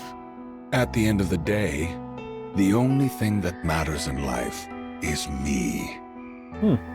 Living for others, that's just hypocrisy wrapped up as virtue. Enough. I won't let you throw Pretty away like she's nothing. There's a limit to ingratitude. You're really going to use the very one who pulled Tetraline back from hitting rock bottom and then discard her? Get a grip. You didn't get here because you're exceptional. You've been scraping by for so long that now you think you own the whole table. What? Lost your thrill all of a sudden? Want to get yourself fired? Pretty still loves to dance and sing. And of course, she loves the Nikkes. Exactly. That's why I'm letting her keep going. If you do that, it won't be the same anymore. So what? People change. And she's nothing but scrap metal anyway. The only person I've ever heard call the Nikke scrap metal aside from Mustang is Suen. I'm warning you. Stay away from Pretty. Don't push your luck. If you've got a problem, the door's that way. He's like a wolf. Look at you, acting like some big shot CEO. You're just a lowly producer. Now, get out. Mrs. Miss glares at Mustang for a long moment before walking out.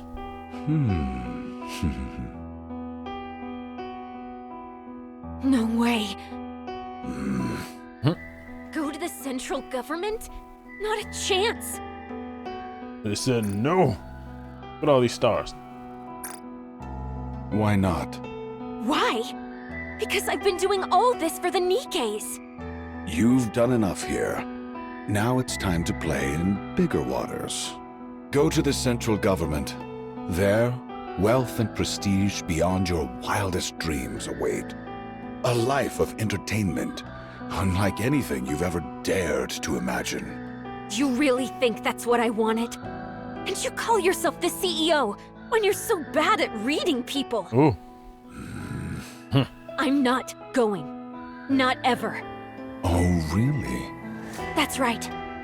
Suit yourself. Retire then. Come again? I said, retire. Why should I keep wasting money on a worthless hunk of junk that won't listen?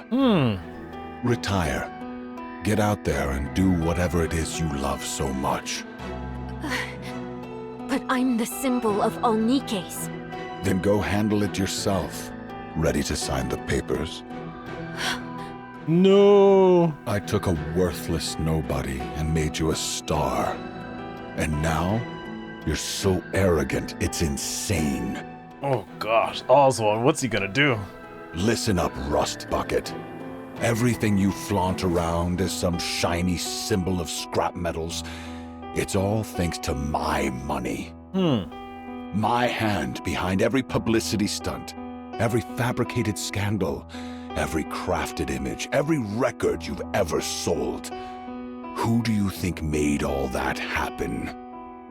Are these really the same two Mustangs? You think singing and dancing alone would have cut it?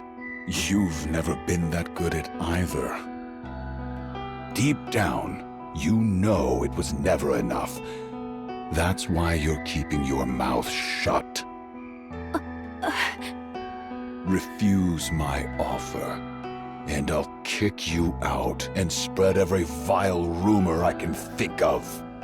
Pretty used to despise Nikkes, and the moment she became one, she put on a fake act of repentance just to fool everyone in the Ark. No one in the Ark would fall for a lie like that. You really think that?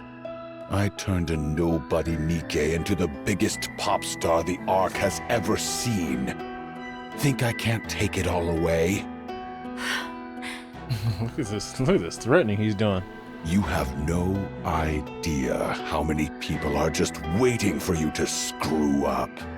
Climbing up is hard, but coming down, that's a whole different story. I could have you on your knees in half a day. Care for a taste? Relax, I'm just joking. Why so serious? Yep, 1 second. Headphones gave out. We are looking at what? Blah, blah, blah. All right. I could have you on your knees in half a day. Care for a taste? Relax, I'm just joking. Why so serious? Okay. Fine, 2 years. Just 2 years with the central government. After that, I'll have you back here. No questions, no excuses. Go ahead, think it over. But how long do you need? I'll talk to him. That bastard. Him again. Fine, have it your way. 3 days. I'll cover you with the sick leave, so use the time wisely. I'll talk to my dad. Now get out of my sight. Get out of my sight. Frisia leaves the room. She still won't break. Unbelievable. Yep. Drowned in glamour and indulgence. And she's still standing? Anyone else would have caved by now. Once they fall, I could have molded them however I pleased. She's changed, though. Sloppier. Better at putting on an act.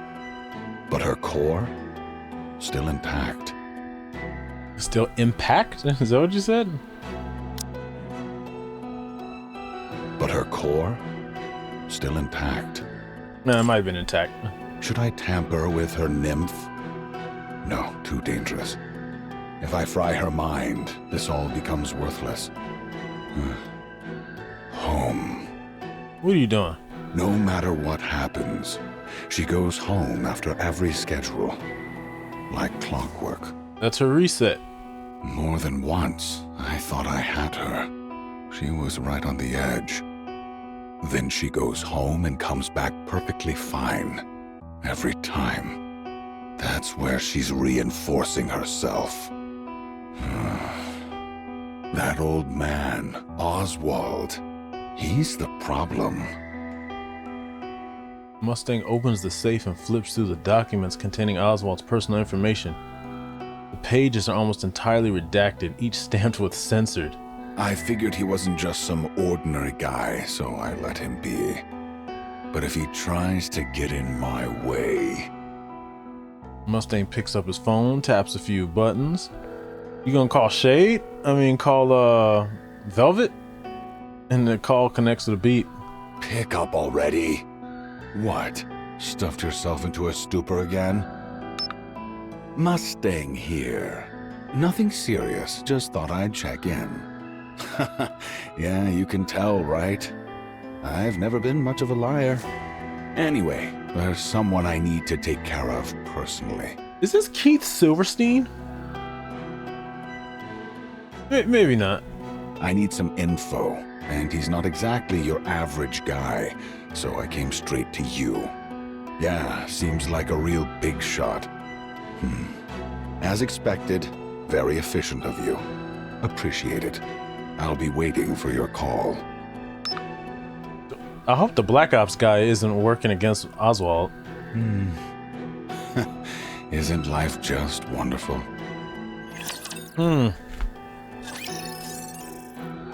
Alright. Next.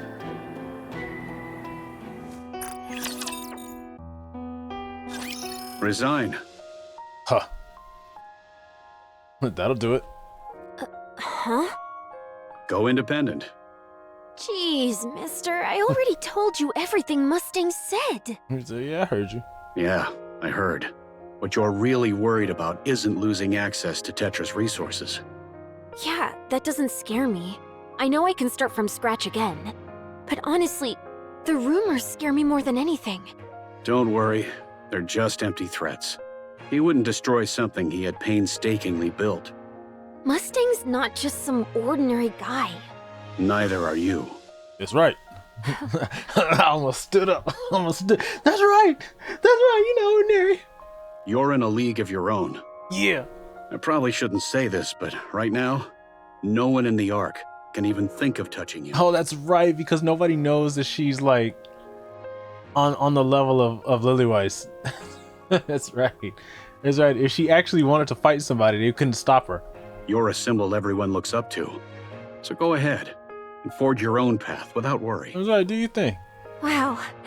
Hearing you say that really makes me feel so confident. That's right. She needs this. So she gets all that bullshit in her head, and she comes back home and she has that reset with Oswald. And then she comes back out brand new. Okay then. I'll trust you and go my own way. All right. Yeah. I don't need anything else. With you by my side, I can push through anything. He said, I'm gonna quit. Good. Okay. I'm gonna go chat with Hanson real quick. At this hour? Yeah, I've got to tell him right away. Only speak to him. Huh? What do you mean? It's nothing. Off you go. Okay, I'm off. See you later. Hey. Well, it's gotta happen at some point, right? Oswald's eyes follow her, and only when she's gone does he reach for his phone. It's me. It's been a while, Chief. I have a favor to ask. Sorry, Chief, but I'm turning in my resignation tomorrow. I'm sorry. Guess I'll have to put off retirement again. The next day in Mustang's office, a Tetra line, Freddy says, "No go." What's this? Oh. These are files documenting Tetraline's internal misconduct. He said, "Look here, bitch." They show records of Nikkes being regularly sent to the central government. Ooh, he had that ready. Wow. And the purpose of each dispatch is clearly recorded. So that's supposed to scare me? I just wanted to let you know about this. You just want me to leave Pretty alone, is that it? Yes. Yep. Huh. That should be all. I'll take my leave.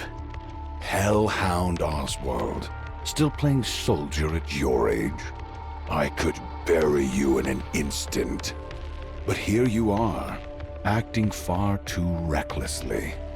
Go ahead. I've got nothing to lose. What about your daughter?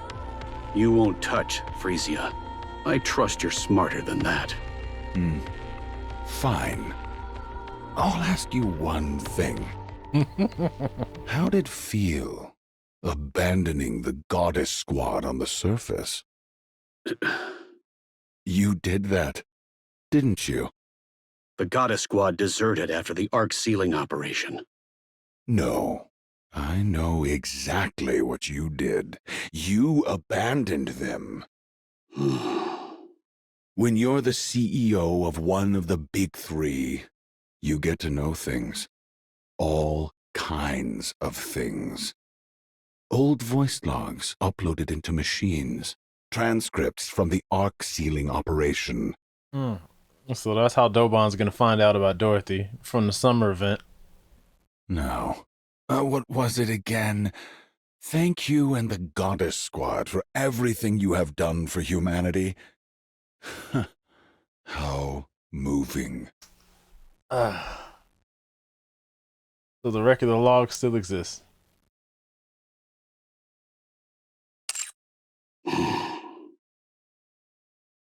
So Mustang knows about Dorothy too. You really believed you scrubbed that clean, didn't you? No. Anyone with half a brain already knew. They just looked the other way, since the Hellhound was too valuable to lose. And letting the Goddess Squad into the Ark, that would have been inconvenient. So it was quietly brushed aside. Now tell me, how did it feel? Abandoning your precious heroes up on the surface. The poor goddesses, rolling around up there like stray dogs. Just when it looked like they might finally set foot inside the Ark, they were played for fools and abandoned. A tragedy. Truly. Pretty adored the goddesses, too. What a pity. Without a word, Oswald walks past Mustang and heads for the door. What's the matter? Cat got your tongue?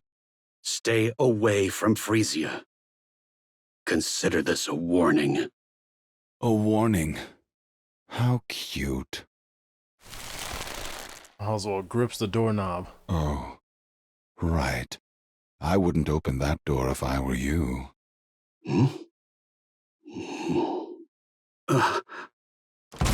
Oswald yanks the door open.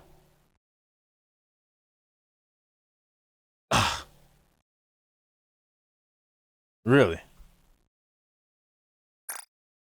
I thought she went to go talk to her manager.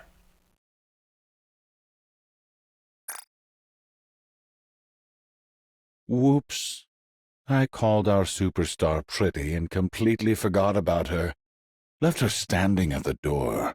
How utterly dreadful of me. Come on, don't believe Mustang. Frisia. No way. Mister, that can't be true, right? It's true. Oh man, so to the very end, he can't let anybody know. I did it, even though I can't explain why. How? Frisia. Oswald reaches out, but Frisia swats his hand away. Don't touch me! No. No.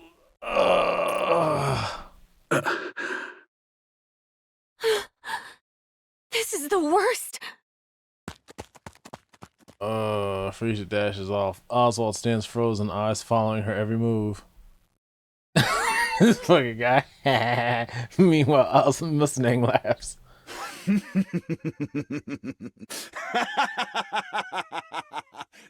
Now that's entertainment! That was a bit too much. Huh? There's no need to come between a father and daughter, is there? Have you lost your mind? What's gotten into you all of a sudden? You could have just pressured them like you always do. Why did you have to split them? Ooh. fist smashes into Hansen's jaw and he hits the floor. You think being Pretty's manager makes you someone special? Listen closely, Hansen. Everything you have right now, the clothes on your back, the shoes on your feet, the car you drive, the room you sleep and wash in, none of it belongs to you. It's all mine. Every last bit. You live a life most people could only dream of, and yet you haven't earned a single thing yourself. You play at being Pretty's manager for a while, and suddenly you think you raised her. What if I took it all back? Or simply reclaimed what's mine? What would you have left? Nothing. You'd be nothing. So just stick to driving her around and handling her schedule. Remember your place, and don't overstep, Hansen. Do what I tell you, just like you always have and always will. Understood? Do I make myself clear? Yes. You pathetic fool. What a loser. Man. If that father and daughter mean that much to you, the least you could do is put up a fight. Ooh. Now get out of my sight. Hansen staggers to his feet, bows his head, and leaves the room. Pathetic. Ugh. Man.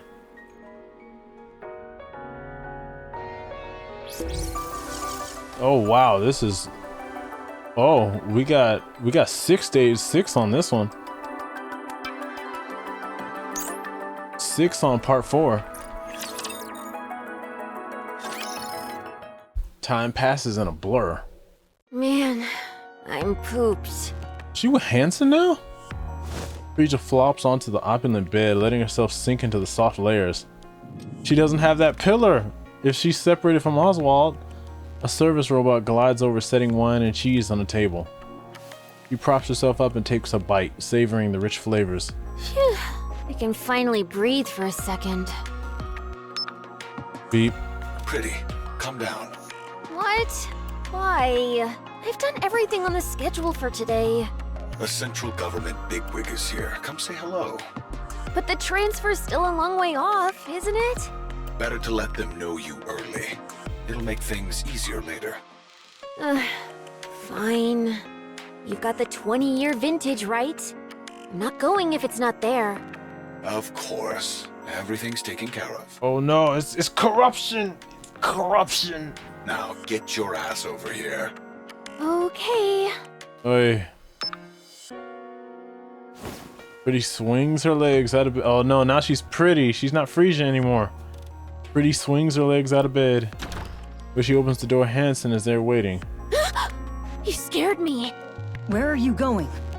The boss called. Apparently someone important from the central government is here. Before you go, can we talk about what happened today? What? You mean me yawning? That's right. I'm so tired. You do know I only get 6 hours of sleep a day, right? You should have held it in. It was a memorial for the Nikke Rights Committee. What now?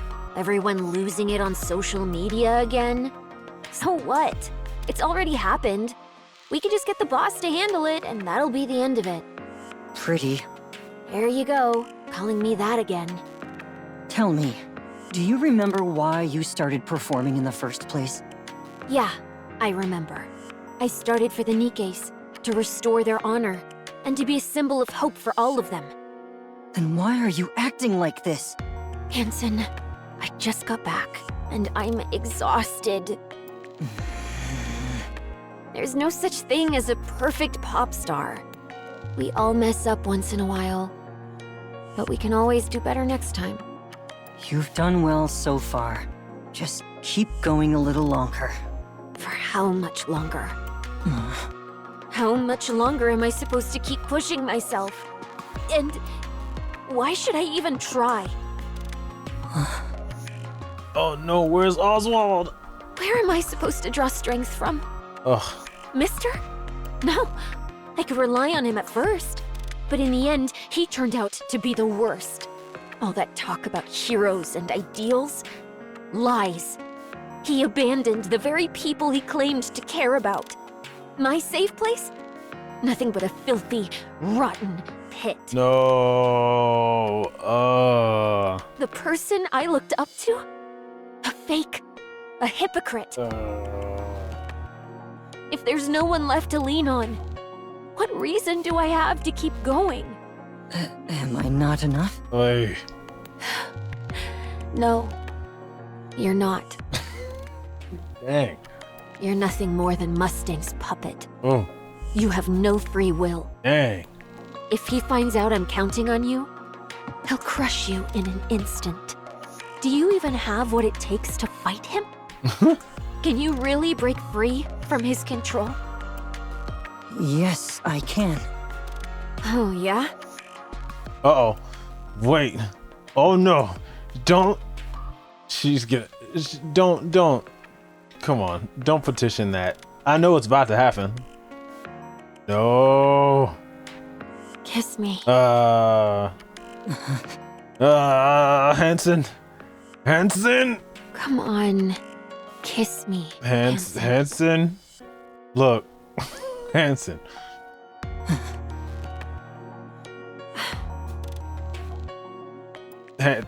See? You really can't do anything, can you? I think this is the smart decision. I think this is the smart decision. Okay? Well, Mustang, this is the thing, right? It's like, I'm sure that if Hanson fought Mustang back, I'm sure he would have gotten fired or gotten the shit kicked out of him. But I'm like, I feel like Mustang was kind of looking for Hanson to kind of fight back if he cared enough, or you know, if he cared enough like he said he did, you know. It's like, you guys know that if he moves, he's gonna lose whatever kind of support he can give. So it's like, why would y'all? I mean, like on Frisia's, just like, why would you make this guy do this? Like, you know what's gonna happen. It's like, while he's here, he can help. Okay. She want him to fight back, but it's like, shh. Frisia brushes past Hanson, bumping his shoulder as she goes. I mean, some people will. Look, I can't say. Well, here's the thing. I wouldn't have got to this point. Gosh, I don't know what I would have done, right? It's like, depending on the mood, it was like, shit, would you really swing back on Mustang?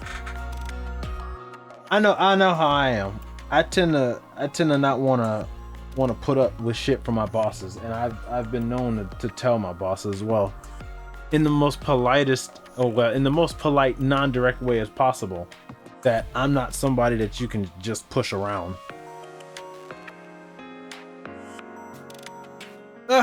Hanson stays rooted to the spot for a long moment. What to do? Frisia lives in a lavish mansion provided by Tetraline. If Hanson just really didn't give a shit, he'd have kissed her, or he'd have swung on Mustang. But I'm like, shit, would he be able to walk out of there alive? That's the thing. It's like, come on. It's like, would you really be able to walk out of there alive after swinging on Mustang? You know. Frisia lives in a lavish mansion provided by Tetraline. She hasn't returned home once, nor exchanged a single word with Oswald. After losing her umbrella, she slowly falls under Mustang's influence. Under Mrs. Mrs.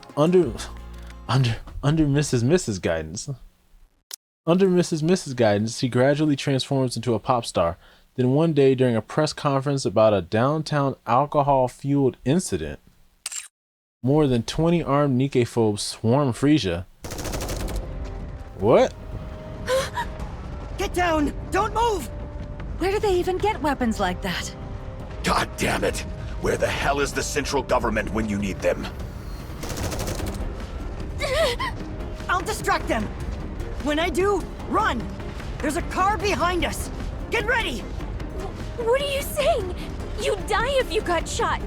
Then, They've got anti-Nikke weapons! You won't be safe either! Here I go! 1, 2... Wait! From the entrance, waves of mass-produced Nikkes from the central government surge in, crashing with the Nikke phobes in a violent firefight. Gunfire and explosions tear through the air, screams ripping from every corner. Frisia huddles beneath the podium, clutching her head, her own cries piercing the chaos. And then, just like that, everything goes silent. Phew. Almost bit the dust there. Frisia steps carefully. See, red's my favorite color, so it's like every time I see her in Mustang's outfits, I'm like, that's a nice outfit. Frisia steps carefully off the podium. The dead are everywhere. Humans, Nikkes. She freezes.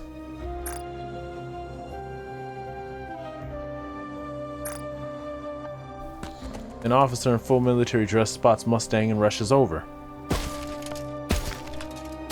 Oh, Nikke fragments crunch under his boots. He greets Mustang with a wide, practiced smile, rambling excuses. The Nikke phobes have been quiet lately. We didn't expect such a large-scale attack. He insists it's a relief that Mustang is unharmed and desperately promises it will never happen again. Frisia lowers her gaze. She takes in the fallen Nikkes, then lifts her head.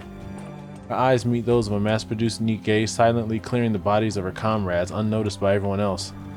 Her eyes are empty, hollow. For a brief moment, that empty stare rests on Frisia, then returns to the grim task of sweeping up the remains. Frisia collapses to the floor. A scream rises inside her, silent and raw. She's got this deal where her eyes glaze over. 0-0. they've fallen. Not again. No, not like this. The next day, Frisia cancels all her activities. The media reports she's in a slump.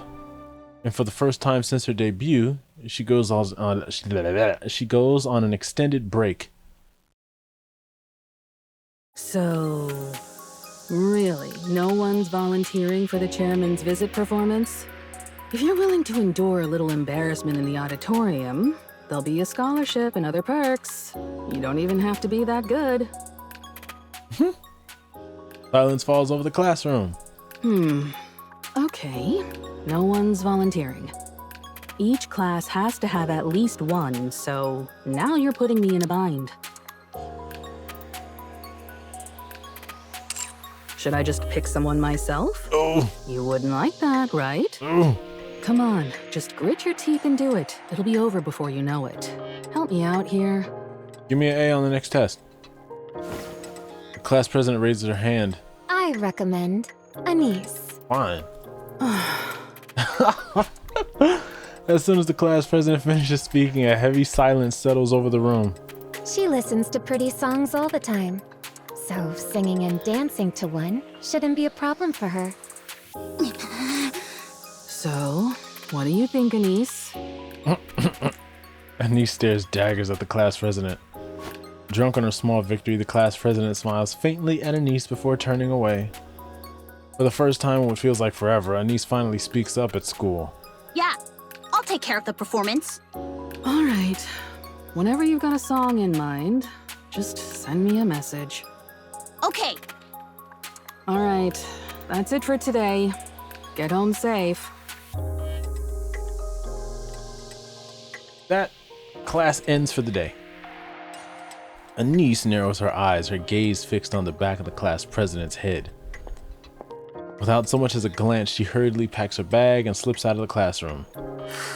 That piece of shit! Anise? Huh? Yeah? What song are you gonna do? Pretty Star, right? It's her debut song, after all. I have footage of her live performance, so I'll send it to you. Oh, yeah, thanks. You move so well, Anise. You'll totally nail it. Are you going to sing too? Yeah, I guess so. I've also got a high-quality backing track we can use. If it's okay with you, I can help out too. Thanks a lot. But you sure you want to do this? You mean the class president? It's fine. You're gonna be doing a pretty song, after all. Two of my faves together. I can put up with the class president for this. Oh, she likes Anise? Are we starting today? Maybe we should. Do you want to go together? Oh my god, is this Abby Star? I can't be. I can't. I'm tripping. It's like her name is Schoolgirl, but her voice. Like when she said two of my faves together. Two of my faves together? I can put up with the class president for this. Are we starting today? I'm not sure. I'm not sure. Yeah. Not everything has to correlate, right? Not everything has to correlate. Well, that was easy. All right, so that was a short one.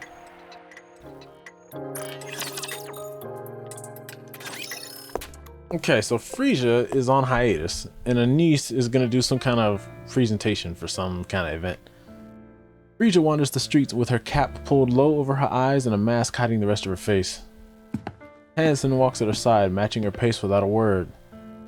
Up ahead, a citizen presses an empty can into the hand of a Nikke walking down the street. The last of his contents already drained. The Nikke lets out a sigh, takes it from him, and tosses it into a nearby trash bin. Frisia and Hansen keep moving. The Nikke stationed at the public facility stand guard, their uniforms disheveled and their bodies worn and battered. A group of students lingers nearby, snickering as they hurl scraps of food at them for sport. The Nikkes don't react, they don't even flinch. No one steps in, no one tells the students to stop. Frisia and Hansen continue down the street. In a dark corner of the park, a mass-produced Nikke is getting pummeled, her body swaying with each hit. It isn't supposed to hurt. The attackers wield nothing but cheap plastic rods in their own hands, hardly enough to cause real damage. But that Nikke's face twists in pain. Frisia and Hansen keep walking down the street. They pass a shop where a Nikke stands awkwardly at the entrance. The owner refuses to sell to her. She fidgets in place, unsure whether to plead or leave. From the neighboring store, another shopkeeper watches her with open pity but says nothing. Frisia and Hansen keep walking. A little farther on, a drunken man uses a Nikke as a target for his slurred abuse. Another is subjected to crude jeers and harassment. One stands rigid as someone spits in her face. And then, a citizen breaks down in front of another Nikke and shouts, "It's because of you that we ended up like this." The Nikke lowers her head like a criminal awaiting judgment, simply enduring it without protest. Frisia and Hansen turn their eyes away from the scene and continue on. They find a quiet spot in the far corner of the park and sit down. Frisia's tears fall. She weeps over and over, lost in her sorrow. This is all my fault. I caused this. Things were different in your heyday. I can't say there were no Nikke phobes, but people were careful about how they acted. At least, society treated Nikkes kindly back then. How much time has passed? Everyone believed you would be a symbol forever. There's no such thing as forever, is there? Everyone expects me to be perfect. I can do it, but it never ends. How long do I have to keep being flawless? I'm tired too. It's hard. And the moment I slip up even a little, everyone judges me even more harshly. And that affects the whole world. Because I'm a symbol. And everyone looks up to me. So I gave up. It was just too much. And this is the result. I don't know if I can do it again. Because it would never end. If only Mister were here. Where the hell is Oswald? What's he doing? Tell me, what exactly am I supposed to do, Hansen? I don't know.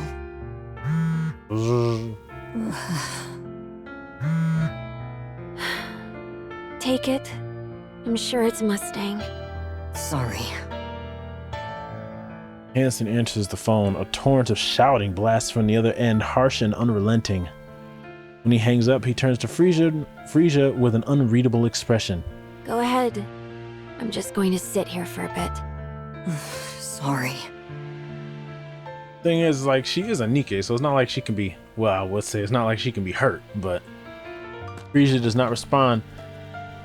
Hansen rises from his seat, casts her a quick glance, and then takes off running. The park is silent under the night sky. Frisia stares into the empty space, lost in thought. I just don't know anymore. Can... Hmm? Huh? Can I get your autograph?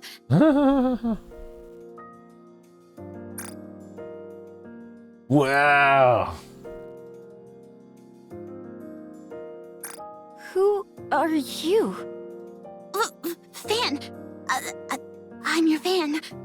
You know who I am? Pretty. How'd you know?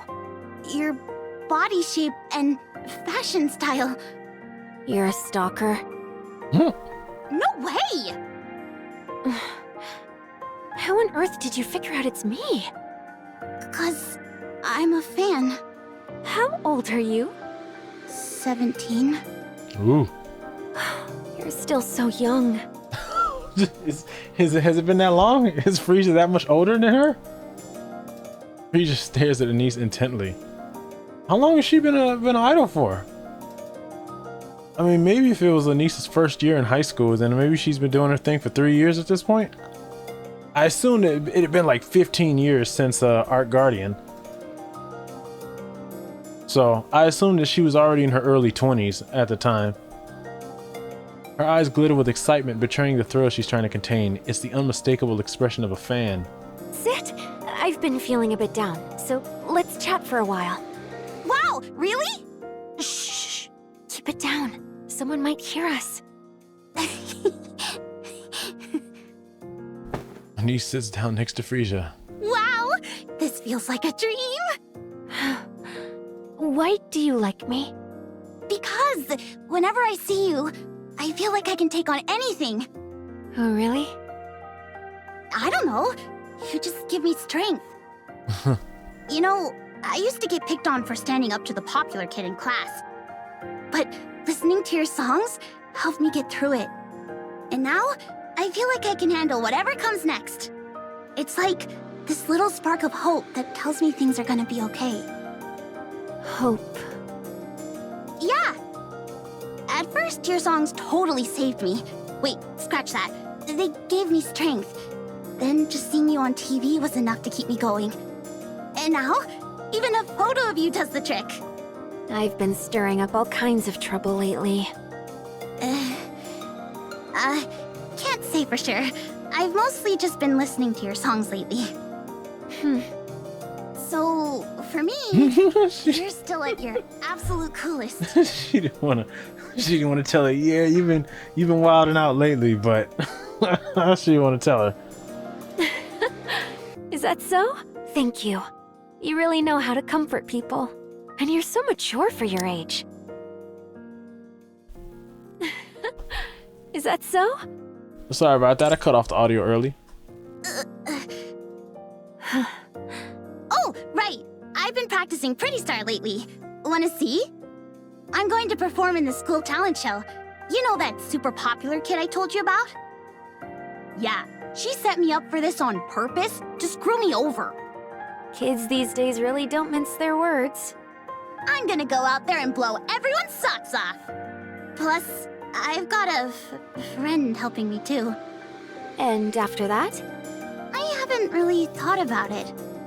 Just want to get a little payback.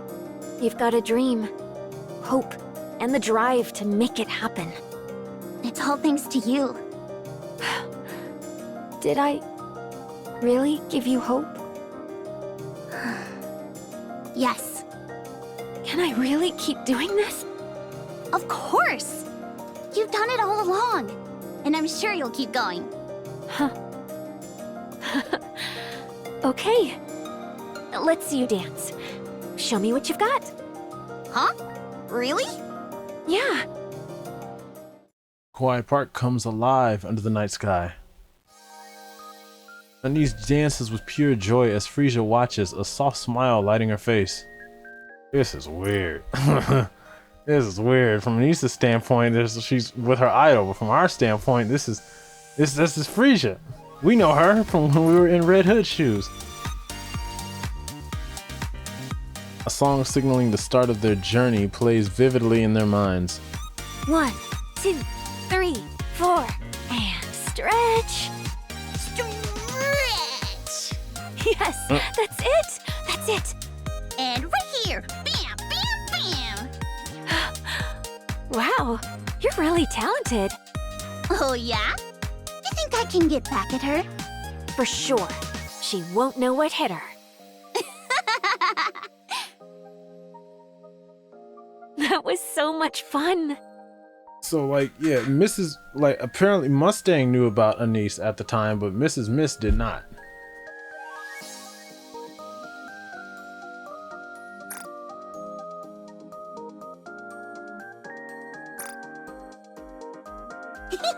I know, right? Wonder what I'm gonna use as a thumbnail. By the way, I noticed you always tilt your head back during breaks on stage. Why do you do that? Is it some kind of reading technique? I do? How'd you know? Well, I've watched tons of your practice videos and stuff. Oh, wow. You're such a big fan. Damn right. Up on the surface, it was so nice to just sit and watch the clouds pass by. Especially when you've been waiting for someone endlessly. Somehow, watching them made time fly. And it felt really good. What is she talking about when she wait for Oswald to show up? Oh, Anise looks up at the sky. I can't see anything though. Well, yeah. It's night, and we're not even on the surface.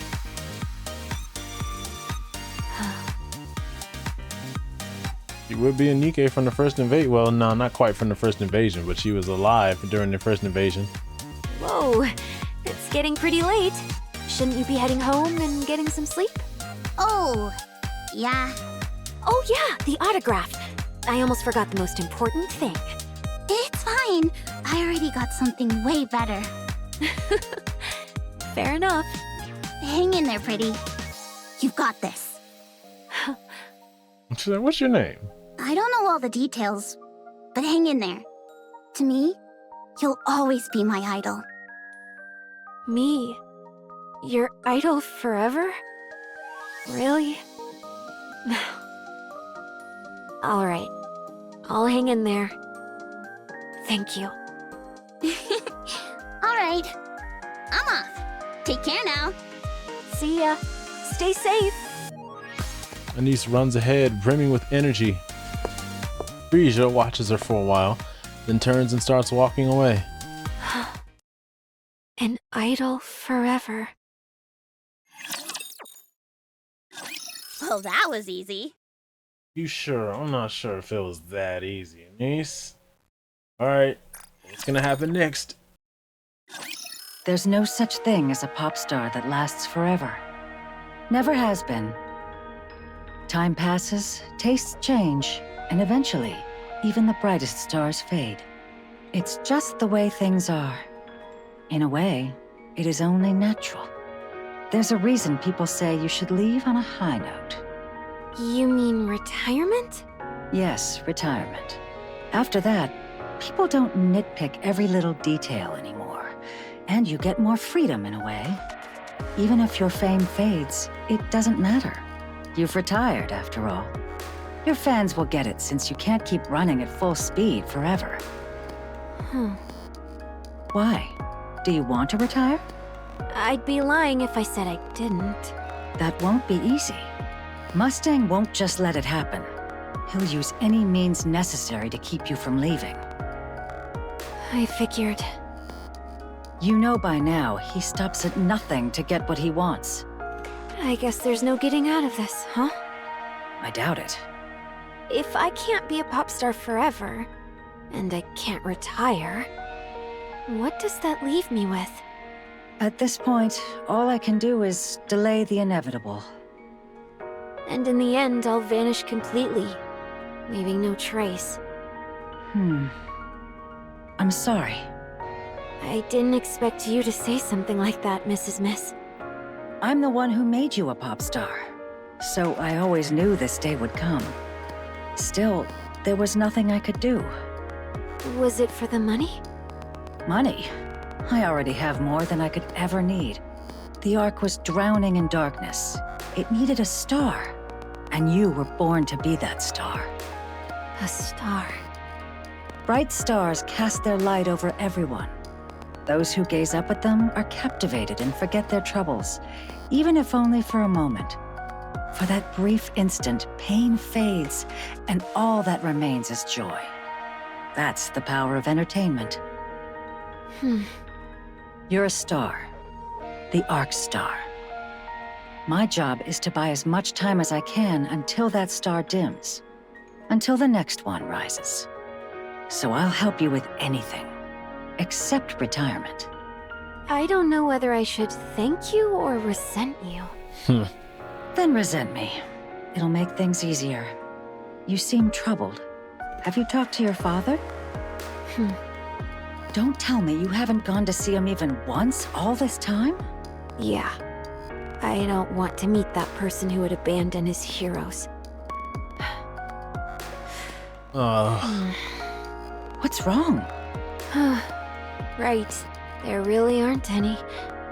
Stars who last forever. Sorry, I should get going. Thanks for talking with me. All right. Take care on your way. She's like, what's she thinking about, girl? Frisia lingers in front of the door, caught between leaving and staying. She hesitates again and again, unsure if she should go back. At last, she turns to leave, but then a soft cough drifts from inside. Frozen for a moment, she finds herself reaching for the door, stepping inside as if drawn by some invisible force. The house she remembered was always bright, always clean, always warm, always welcoming her like an old friend. But now the house is dark. The smell of alcohol hangs heavy in the air. Cold bites through the rooms. Frisia turns on the light. Countless empty bottles are scattered across the floor. Oh, Oswald. Oh, Oswald slumps on the sofa, staring at Frisia with a vacant, hollow look as if his mind has drifted far away. Mister. Frisia, you're back. You've been through a lot. Oswald wobbles to his feet. Oh, poor guy. Swings slightly as he passes Frisia and stops in front of the kitchen. Hold on. I'll make you something. Oh, Oswald. Oswald rummages through the fridge but finds nothing. He's so depressed. This is quite the predicament. Mister. It's fine. I'll figure something out. Oswald searches the cupboard but is completely empty. Mister. Go ahead and watch some TV. I'll have something ready in a minute. Dad. Oh.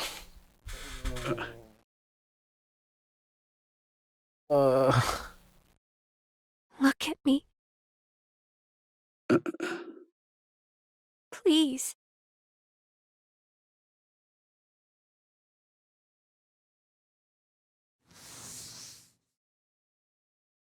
Why does your face look like this? Have you been eating properly? Yes. All good health-wise? Yes. Why is the house such a mess? It used to be spotless. And you never drank before. Why are you drinking so much now? It's just for today. What? That's a lie. I know you better than anyone. Why are you living like this? Huh? Because I feel like shit. Because you're not here. Since when? Since you left.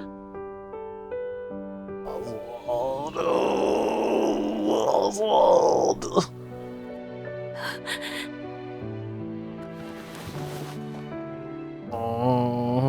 Sorry. I'm back.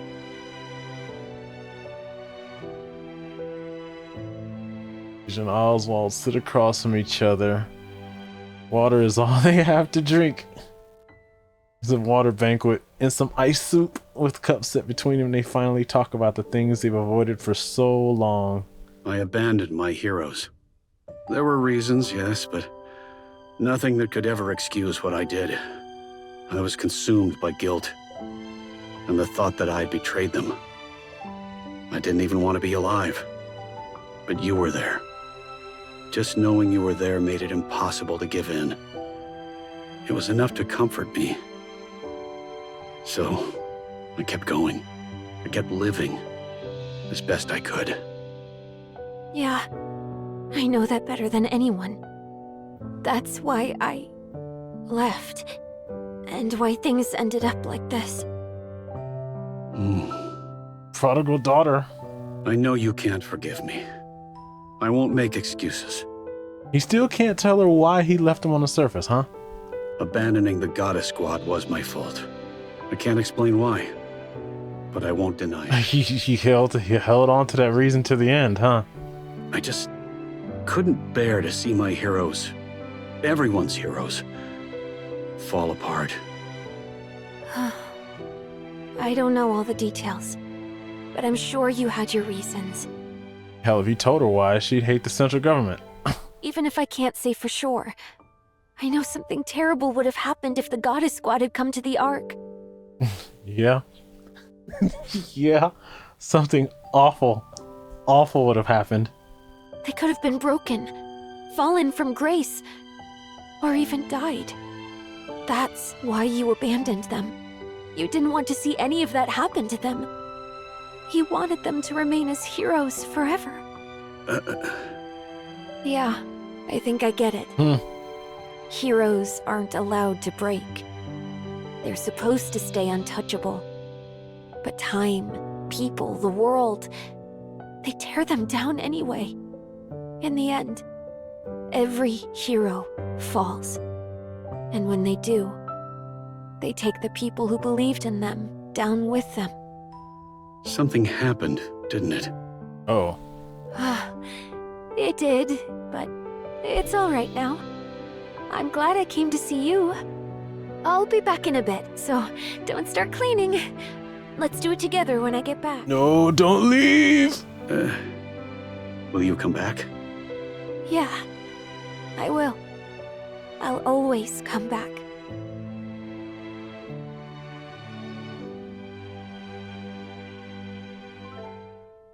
I can't leave you alone. All right. I'll be waiting. Okay. No.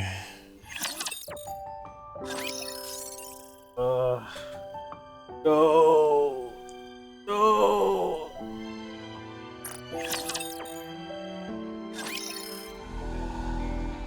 Pretty announces her return. She offers a heartfelt apology for her past recklessness and promises to return to her true self. She steps away from the spotlight as a pop star, dedicating her days and nights to defending Nikke rights. The Nikke Rights Committee, once weakened by her erratic actions, quickly regains its influence, and public support rises once more to the heights of her heyday. Pretty shines as the Ark's star and stands as its symbol. She knows better than anyone the ripple effect of her actions across the Ark. Driven by that awareness, she strives to show only her best self, and her efforts begin to bear fruit almost immediately. Ugh, so busy. I'm not even singing and it's this crazy? How on earth did I even manage all this back then? Still, things have been going well lately, and I can't help but think back to when you first debuted. Feels like I've gone back to square one. Then we'll start again. Think you can keep going? Absolutely. Come on, let's nail the next one perfectly. All right, let's go. Not bad. Sprucing up her image before heading to the central government, huh? Smart move. She's a first-rate celebrity. I'll give her that. Pretty handled it herself. She's been wreaking such a mess. I was honestly starting to get worried. My finest product for the central government is rotting right before my eyes. So, she's still going home? Yeah, every single day.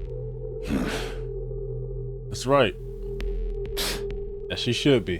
What's the matter? Upset that you can't control everything? Ooh. I suppose not even the great Mustang could come between a father and his daughter. Ooh. Silence. Never mind. Results are what matter.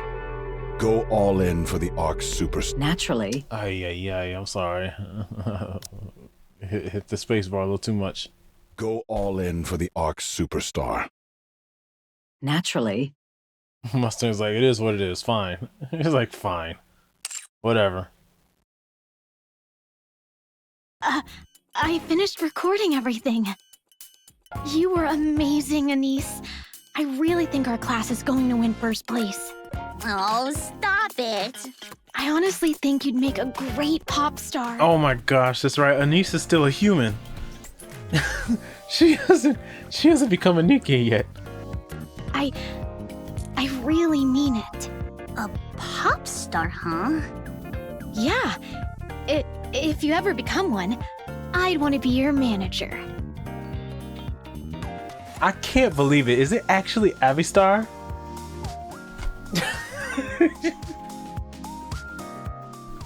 I figured that, like, in the span of a narrative, right? Like you want to make sure that stuff connects, right? You don't just have, an event happen that nobody touches on without bringing it back later. Okay? Is that you don't just have this supposedly random student. This randomly student just start helping out and doing all these things and being a fan of Anise without calling back to it at some point, or something happening later, or some kind of a payoff to this build up. So it might have been that Avistar and Anise were actually classmates. If you ever become one, I'd want to be your manager. It'd be so much fun, traveling around, performing everywhere. Hey, keep it down, will you?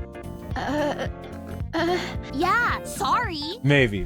I might be tripping. It might not be Avistar. Let's head outside. Anise, are you really gonna keep acting like this around the class president? What do you mean? She's probably just going to keep picking on you. Nah. I think we're just gonna stay like this. Why? I don't know. Maybe this is as far as things go. That's a relief, but are you really okay, Anise? Hell no! I'm this close to smashing her face in! Anise stares at her friend standing in front of her. But I won't. I gotta hold back. I've got something I can't afford to lose. What about you? How are you holding up? I'm fine. I never really stood out in class anyway. Thanks, I guess. Because I think Avistar didn't because Avistar killed herself when Anise was in her idol group, and like when the group broke up and Anise started fighting on the surface, then the human who would become Avistar killed herself. Thanks, I guess. Anise gazes absent-mindedly into the classroom through the window.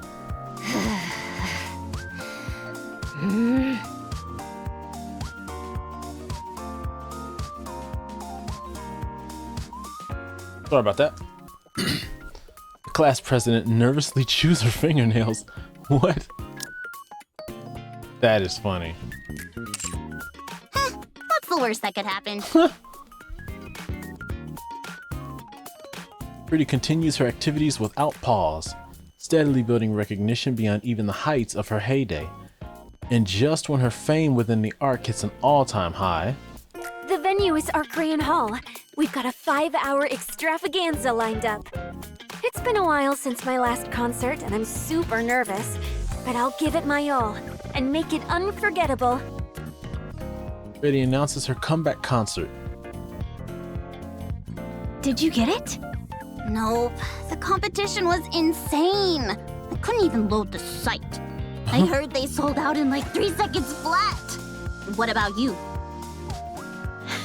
Oh, she got the tickets. Don't tell me. Ta-da! No freaking way! I'm actually pretty good at this. I only managed to get one ticket, but still. Hey, don't only me. One's a win. I mean, that's huge. All right, that's one down. So where the heck are we getting the other? Apparently, you can't get one now unless you buy from a scalper. Oh, I heard the prices have shot up 50 times. right. And then they said that those were fake. Well, no, that was something else. 50 times? Wait, so how much is that exactly? A lot. Like, a whole... Whoa, Ah, that's shoot. insane. Oh, sorry, I yawned and my finger twitched. A lot. Like, A whole a lot. whole lot. Whoa, that's insane. Anise, you can have this. What? Huh? What about you? It's okay. I think it'd be better if you watch it instead of me. Really? No, wait. I nearly swiped that ticket. But you bought it, so it's yours. It's not like your goal is just to watch the concert, right? You want to learn something from it, right? You've been giving it some serious thought, haven't you? Well, I guess you could say that. Then it makes sense for you to go, Anise. She slams the ticket onto the table, then bolts as if fleeing the scene. Huh? Wait, hey! Oh. Where are you running off to? Hey, get back here! While running, the girl glances back and flashes a grin. Jeez. I'll definitely watch it. Seriously, thanks! What a friend. My gosh. A concert? What on earth is she thinking? She's already at the top in everything else, so now it's time to do the same as a pop star. She's working like she's possessed, and she just won't give in. That's what makes Pretty shine. Fine. Let her do as she pleases. I'm curious to see just how far she'll go.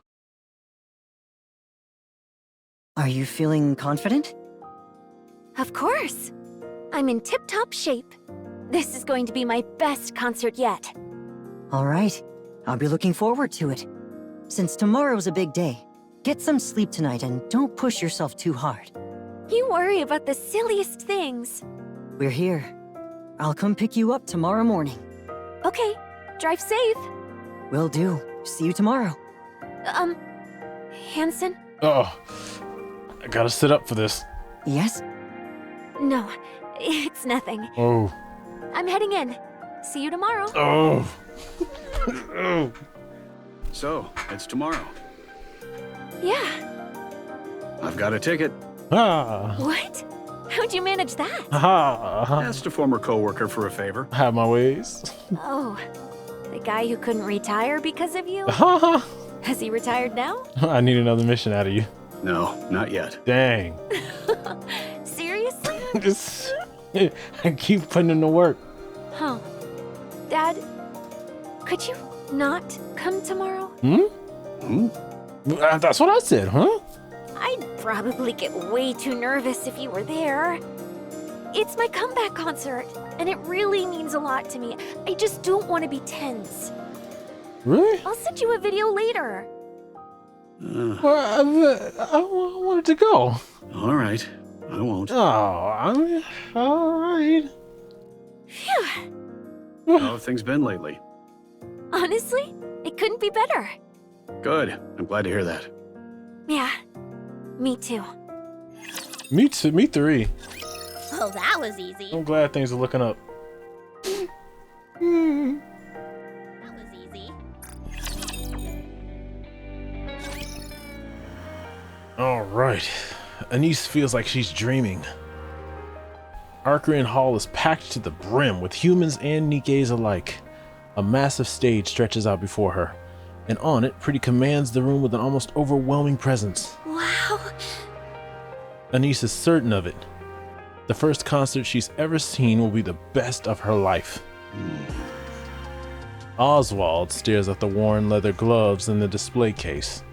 Red Hood's messy signature is barely legible now. Could this be another connection forged by Red Hood? I owe her, in more ways than one. The TV hums in the background, broadcasting non-stop coverage of Pretty's comeback concert. No matter which channel he flips to, it's all the same. Oswald gazes at the ticket in his hand, lost in thought. I suppose it wouldn't hurt to be a bad father. Just this once. How can you resist, right? Oswald straightens his outfit. Something hard presses against his chest. I won't need this. Oh no. He pulls out his handgun and sets it inside the drawer. Ticket in hand, he steps out the front door. Everyone! Are you having fun? This is a great story.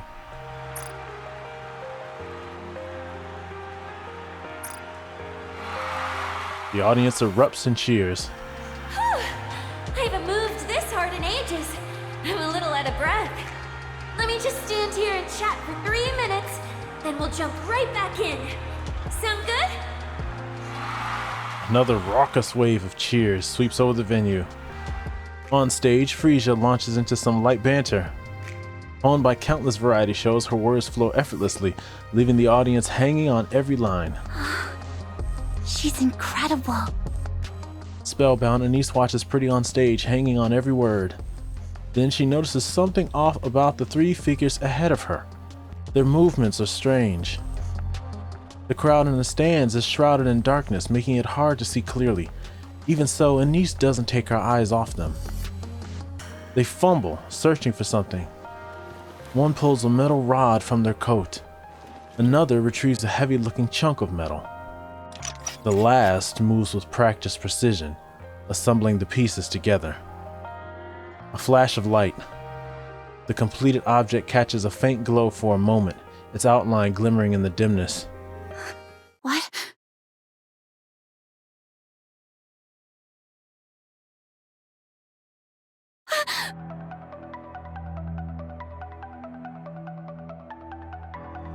Maybe I should talk. Still, she forces her way through. Slowly, a path begins to open. She pushes harder, closing in on the 3 figures. Just a little more and she can stop them. In that instant, the person in the center jumps up and raises the gun, aiming straight at the stage.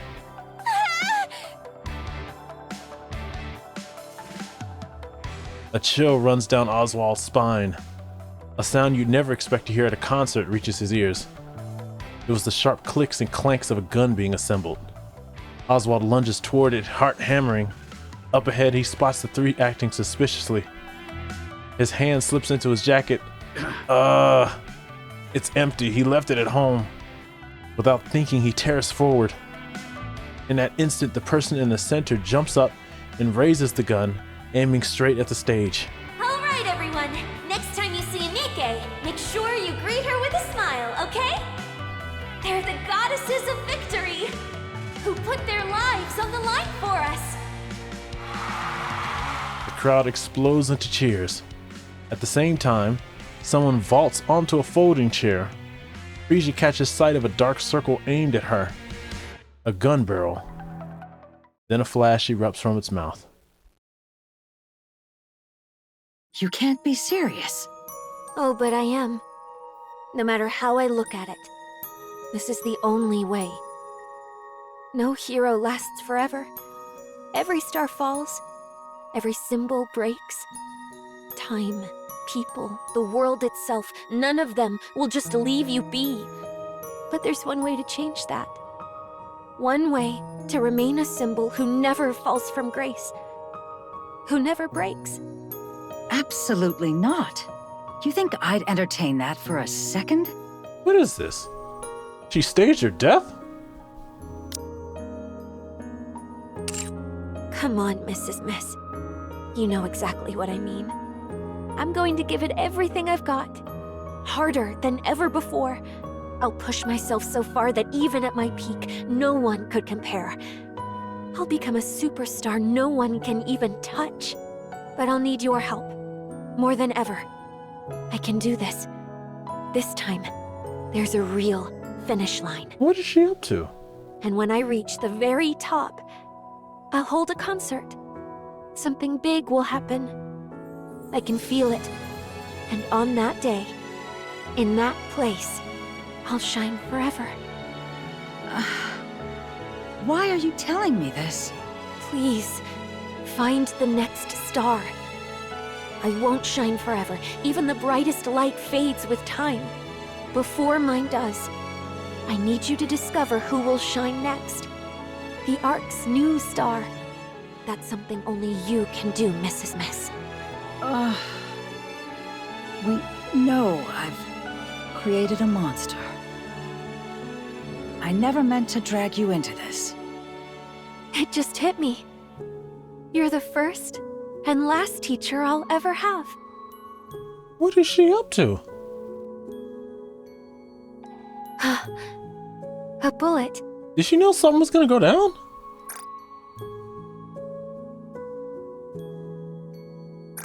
That's the thing flying at me, huh?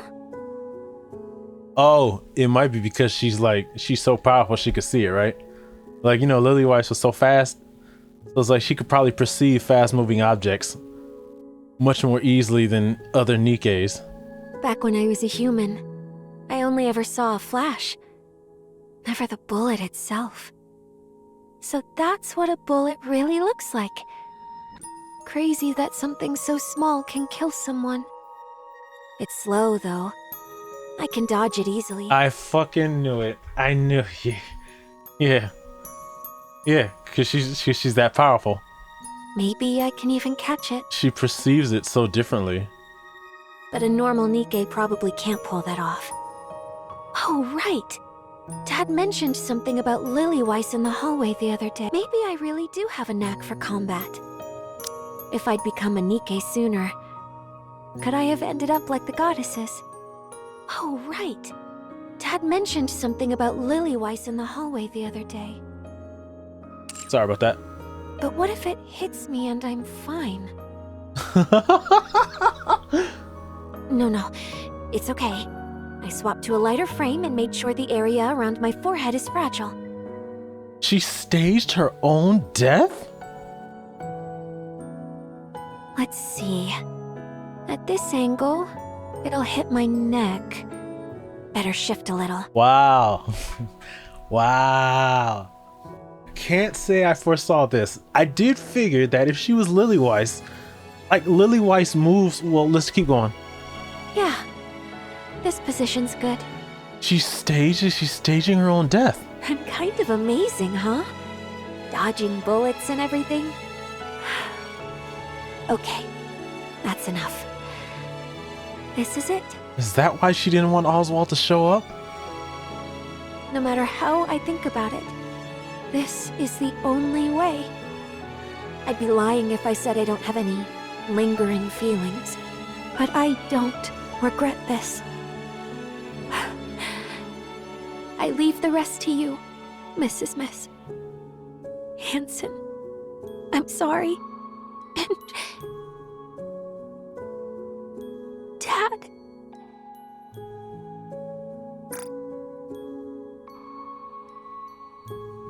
I love you. Thank you for being my dad. I was really, truly happy. Goodbye.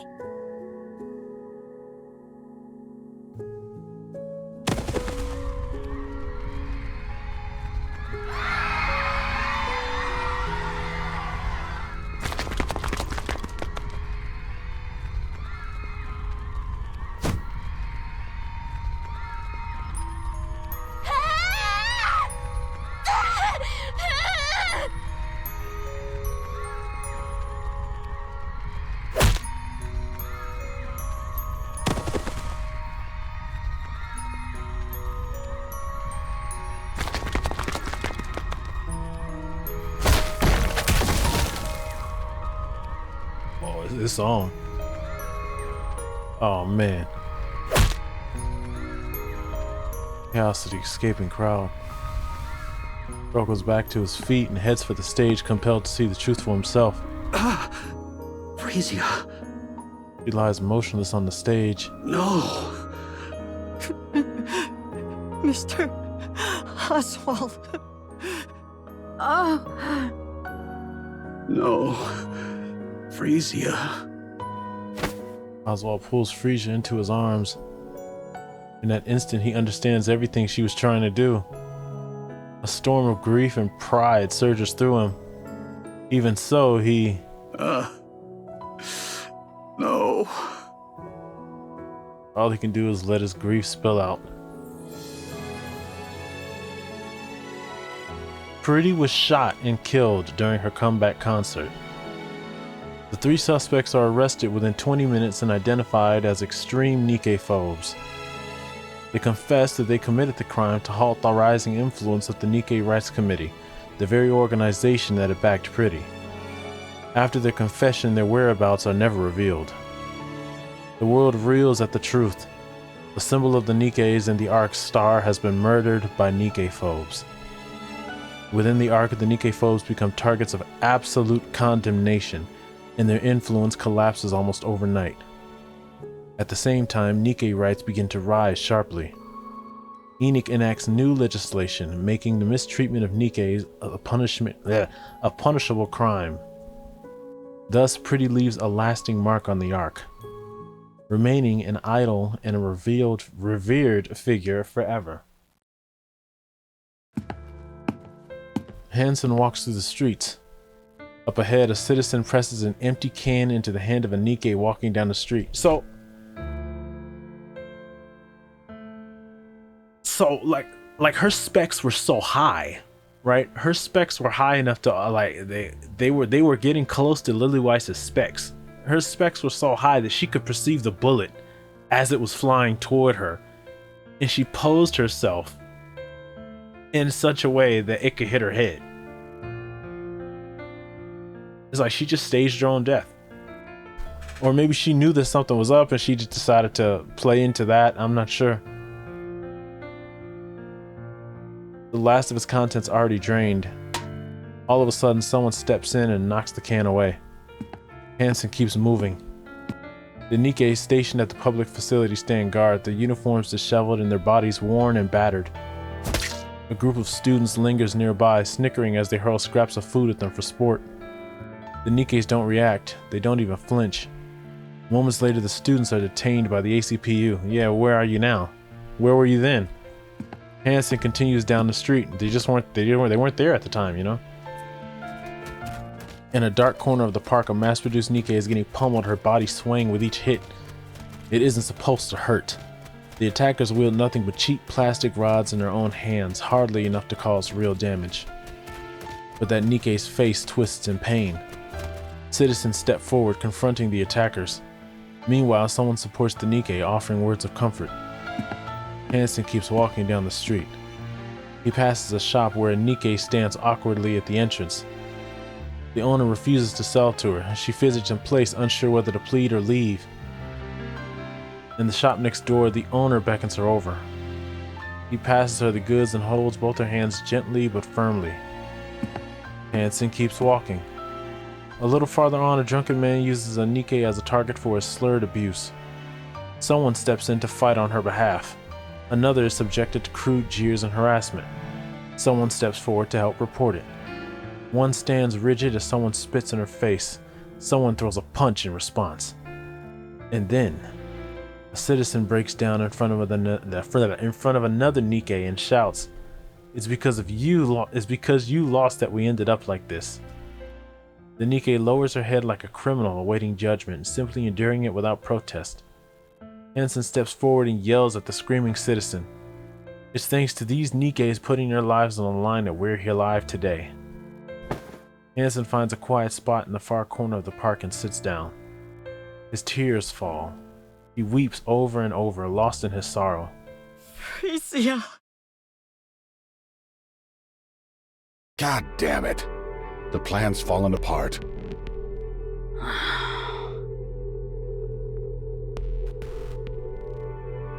It's like this Mustang feels too different. He feels so different. So was Anise trampled to death? You're telling me you had no clue until it blew up? Explain yourself, producer. How would I know? Did she plan? Did she plan her own death? You damn well should have. Do you have any idea how much money I poured into this? And my position. My damn position.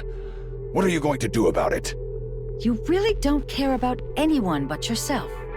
Spare me the lecture and tell me what you're going to do about this. I'm done. I can't do this anymore. What? You heard me. I quit. Do you even know what you're saying? Did I stutter? And what? You got some other way to make a living? I've got plenty of money, though it's money I earned while you treated me like dirt. I will find them, mark my words. Find who? And there's nothing you can do to stop me. Live long, you miserable piece of trash. Ha! Go on, scram. I don't need anyone. Least of all you. Damn it. Can't they leave me alone for 5 seconds? Yes, it's me. I apologize for what happened with Pretty. There were complications. Sorry, what? Her body? Well, yes, it's still there. It's been delayed because of the funeral and all that. He's in with Deep? Why would you need it? No, I don't have a use for it, but... All right. I understand. I'll take care of it. If that's all you need, there's no reason for me to refuse. See you then. Yes. Thank you. Thanks, Pretty. Even in death, you've got your uses. Now that's entertainment.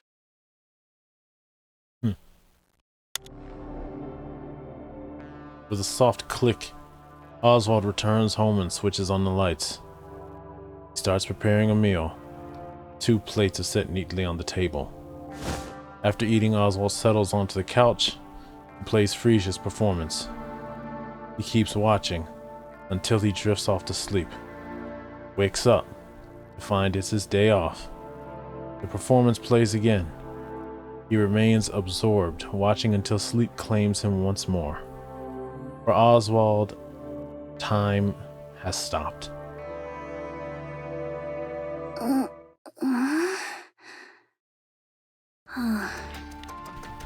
So I've become a Nikke. He trampled her to death. Well, no, they said she got hit in the back of the head with the gun, or like back of the neck, and then she got trampled. You're awake. Wait, you're Pretty's manager? I see you know who I am. Yeah, I've seen you on TV a few times. I see. How's Pretty doing?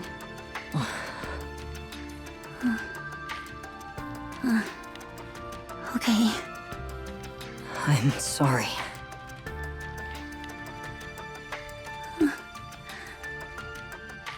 Five people lost their lives at the concert. Of those, the women whose brains were intact were taken in by Tetraline and turned into Nikkes. Who are the other women? You're one of them. Your name is Anise, right? Yeah. I heard what you did for Pretty at the park. You have my thanks. How do you know about that? Because there was a fool who could do nothing but watch from a distance. Yeah, figured. Someone who couldn't bring himself to comfort her, to stand against anyone. Man, Hanson, dude. You didn't fight. You didn't stand up against anyone, Hanson. Sorry, that probably came out kind of strange.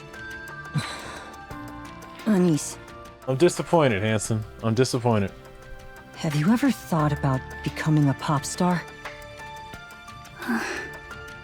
The Ark needs stars. Like Pretty. Yeah. I'll give it a shot. I really want to.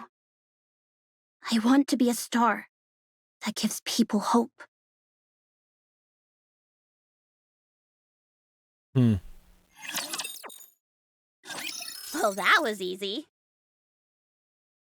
Is there one more, or is this the last one?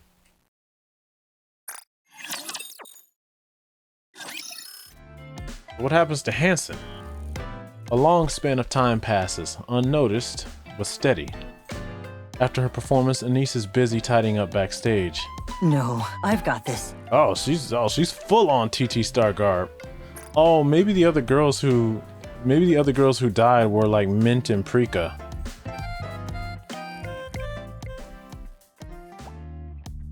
That's her in her TT Star outfit.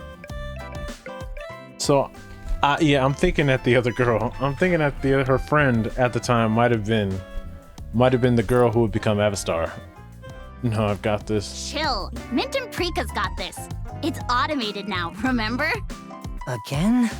I can't with those two. Hanson walks over to Mint and Prika. Hey, pop stars aren't supposed to be doing this. I've got it covered, so go on inside and get some rest, all right? Anise lets out a chuckle at their interaction. As she packs up the equipment, her gaze drifts and lands on something in the distance. A middle-aged man is still in his seat, his eyes fixed intently on the stage. Is this him? Slowly, Anise begins to make her way toward him. Hello there. Good evening. You've been showing up a lot lately. Feels like I keep seeing you everywhere. Yes, I come whenever I can. I like it here. Anise bows her head politely. Thank you. I'm so glad you liked it. Would he know who she is? Did he remember seeing her? If I remember correctly, you said you liked Pretty. Oh, yeah. I talk about her whenever I get the chance. Do you want to be like Pretty? Yeah. She's my idol and star. Oh, really? Why's that? That's because she gave me hope when I had nothing. I know I can't ever be like her, but I want to give hope to others too. That way, Pretty's memory will live on forever. I see. Thank you. That means a lot to me. Oswald gets to his feet, gives Anise a quick nod, and walks away. And from that moment on, the paths never crossed again.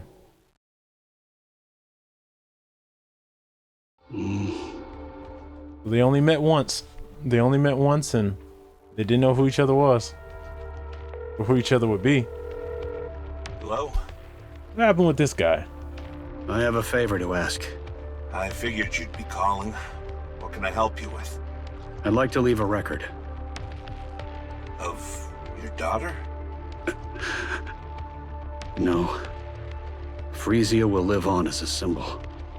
The world won't let her be forgotten. Then what kind of...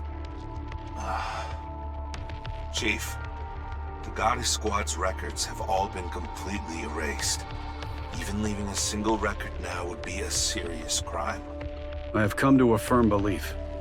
Those who have illuminated the world must not fade nor be forgotten.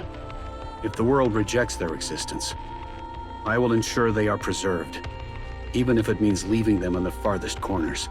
So then he makes the bestseller squad.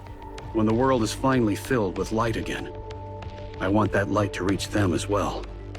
Please, help me. Got it. All right. Looks like retirement's off the table. Again. I'm sorry. More time slips by. Unable to escape the march of time, Oswald's hair has turned completely white, so he didn't take Evergreen. He dots the final period on the last page.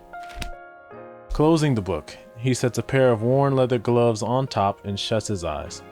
Leaving a record while evading the watchful eyes of the central government is no easy task. In the end, though, he succeeds. Oswald feels the weight of an exhaustion. Wow.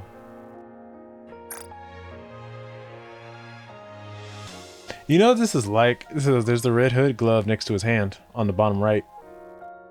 It's like playing through the Assassin's Creed Ezio trilogy. You see Ezio when he's young and he's like 17 and into his like 40s in Brotherhood, and then what is he like in his 50s or 60s in Revelation? And then at the very end, you know, Oswald feels the weight of exhaustion pressing down on him. Just then, someone taps him on the shoulder. I'm here. Who's his grandpa or is this kid? You've arrived.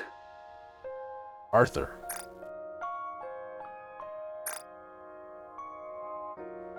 He's good. How have you been? Was he connected to burning him? Same as always. It's like there's only like again when you write stuff in a narrative, you know, there's only so many people that, you know, could be connected, you know. Otherwise it feels like they pulled it out of nowhere. I'm sorry, Arthur. I didn't take care of you the way I should have. What are you saying? I've always respected you, Dad. After my biological father fell in the line of duty, you took me in and raised me without ever asking for anything in return. Oh, you adopted somebody else. You gave me the strength to stand tall in a world like this, and for that, I'm truly grateful. If there's one thing I resent, it's that my old man never got to retire because of you.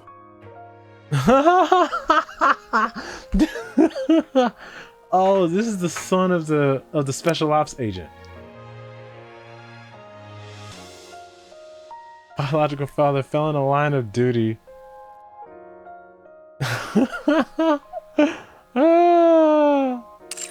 So he took in the guy's son. I'm joking. My father always respected you, and so do I. I've been training hard to live up to your expectations. I didn't quite make it to Deputy Chief, which is a bit of a letdown. But I've made a bit of a name for myself in the Ark. You've done well. The bestseller squad will be formed as you desired. Records that must never be forgotten will be passed down through many generations. And one day, they will return to the world. Thank you. Old man Oswald. Arthur's gaze lingers on the book in front of Oswald. Huh. I've never seen this book closed before. Here's the thing. Well, hold on. I'm sorry. That was my headphones battery. I'm a hold. Because if my speculation is correct, I've never seen this book closed before. You even took out Red Hood's gloves. Huh. Did you really finish the whole thing? Yes. I've just finished it. That's incredible. Well, looks like the hard part's all yours from here. It's all good. If I can't do it, my son will.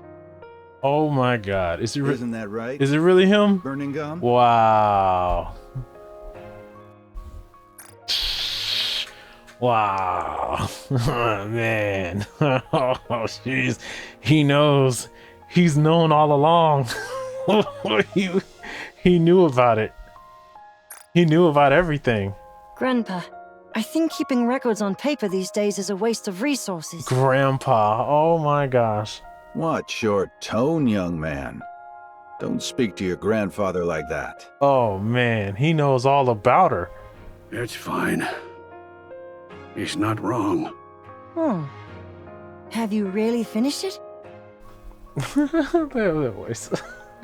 He must have his mom's accent. That's right. Since you said you wouldn't read it until it's finished, I pushed myself a bit. Oh, bro, he knows the whole history. Come over here and sit down. I'll tell you all about it. Okay. Birmingham climbs into Oswald's lap.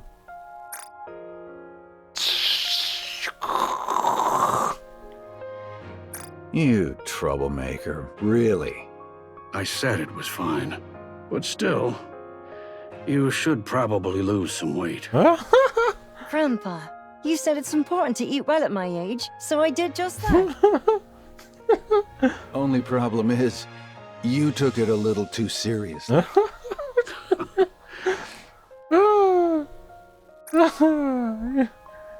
Now then, where should I begin? This is the end. This is the end of Oswald. Once upon a time, there were those who fought for humanity. They were called the goddesses. Truly, they were beings worthy of being called the goddesses of victory.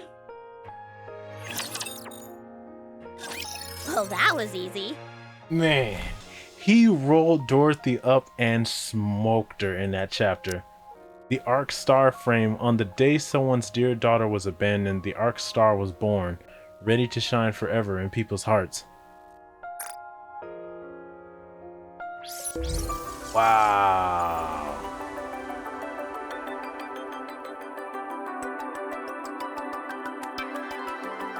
Wow. Okay, so Pretty lives on as a symbol. I'm willing to bet nobody even knows. I'm willing to bet nobody knows about Oswald and her being related, or at least if they do, it's in the records. Oswald, the special ops, what is it? The spec ops agent that Oswald always relied on. I guess he died, and Oswald adopted his son, and then that son, you know, got older and had his own kid, and his own kid is burning him. So, and Oswald is I guess Oswald's been writing this whole time some massive book about the Goddess Squad, and he read it to Birmingham. So Birmingham, Birmingham's in on the whole thing. He absolutely knows the entire story of the Goddess Squad. He knows about the goddesses. He knows about bestseller. He knows about all of it. He probably knows about Pretty as well. So he absolutely knows who Dorothy is. So he would understand. It's like he would understand why Dorothy is doing what she's trying to do. It's like he understands 100%. He knows how she was betrayed. Oswald would have written everything in there. He would have told him everything. My question here is, Anderson did not want his name recorded with the goddesses because he didn't feel like he was worthy to have his name recorded alongside his squad. So Birmingham knows that there was a commander of the Goddess Squad, but does Birmingham know that the commander and Anderson are the same person? It seems that Anderson does not know that. It's basically that Anderson has all the information because he was there. And Birmingham has all the information because he's the grandson of the guy that recorded all the information. But neither of them knows that the other person knows. Okay, so when Anderson asked Birmingham in that chapter, like that Dorothy showed up and started giving the technology to the Ark, he was like, have all the records of the Goddess Squad been erased? Okay, Anderson thinks that Birmingham is just, you know, following orders, and Birmingham's like, yeah. Birmingham wouldn't lie to him. He's like, Birmingham's like, yeah, everything's been erased. And Anderson's like, okay, cool. So nobody knows about Dorothy. And Birmingham, who is like safeguarding the library and safeguarding all the information, he lies to Anderson and tells him, yeah, everything's been erased, because to Birmingham, Anderson is deputy chief, and he's a very reliable, one of the most reliable deputy chiefs, but Anderson's not in the know, according to Birmingham. So Birmingham probably doesn't know that Anderson and the legendary commander are the exact same guy, because Anderson's been like on house arrest and everything, and he's been suppressed by the VTC. Okay, and we got to see what Anise looks like in her TT Star outfit. I think that's it. Next update is going to be, what are we looking at? Next update is going to be chapter, is it 45 and 46, I think? Pretty Star takes place after chapter 44. The Frisia, they say Frisia's specs were, they didn't say it was on par, but they said that she could be the next Lillyweiss. Her specs were that high. So when whatchamacallit fired the bullet, she saw the bullet flying. She could have easily dodged it. She said, I could even catch it if I wanted to. Let me see this chapter here. Key. It should be, is it the final request? All right, let me look at this. Right, so what does this say? The keys, blah, blah, blah, yada, yada. Okay, Deep, right? So what happened was, I think Deep tried to threaten the Ark by holding the dual core hostage. I think the power source of the Ark and the power source of the Rapture lift. I can't quite remember what they said they'd do, but it had something to do with power sources. Yes, because Anderson wakes up, he goes to VTC. VTC transfers the body of the Pope, or of Her Holiness, into a new body, and then Anderson shows up and he massacres VTC. And then when Deep finds out that VTC gets massacred, they try to blackmail the central government, okay, by holding the power sources hostage. I guess threatening to destroy the power source. In response, Enoch obliterates Deep. Okay, so she tears them down. And in an attempt to get revenge for that, they killed Pretty. Well, it says here that they killed the symbol of the Ark, tearing it apart, turned it into an expansive armament. It might have just been what that phone call to Mustang was that instead of they just recovered the body from Mustang. They did some kind of, I don't know, they bribed Mustang or whatever, and they just had him give them the body so that they could turn it into an armament. And then I guess after they turned Pretty into an armament, their cores were ripped out and replaced with like the pseudo cores. So that basically they were put on life support. They said everything below their spines was destroyed, rendering them unable to do anything. Okay, so it makes sense now. It makes sense now how Birmingham was able to tie Dorothy up into such a tight knot. But it wasn't because his intuition was that good or that Dorothy was even that obvious. It's because Birmingham literally had the Bible. He had the Bible in his hand. He knew everything that happened to the goddesses. He knew everything that happened to Dorothy. He might have even heard the voice recordings between Dorothy and Oswald. And he knows what Dorothy's up to. He knew what she was up to when he reached out to her, when she gave the information about the like the camouflage technology. He already knew about it. So it's like he's tying her in knots, right? You know, he rolls her up and he smokes her in chapter 40. Was it 44? I think it was 43 or 44. And she didn't have a leg to stand on, but that's because he knew everything already. So yeah, I'm thinking that Birmingham knows about the legendary commander, but he doesn't know that the legendary commander is Anderson. And Anderson just thinks that nobody knows about the goddesses. So it's like Anderson isn't saying anything to Birmingham either, but it seems that both of them have a mutual trust in us, the commander. Okay, I get the feeling that eventually Anderson's gonna tell us that, yeah, the goddesses, like, yeah, I was the commander of the goddess squad. And then eventually, because like the bestseller squad, I'm trying to think, they didn't say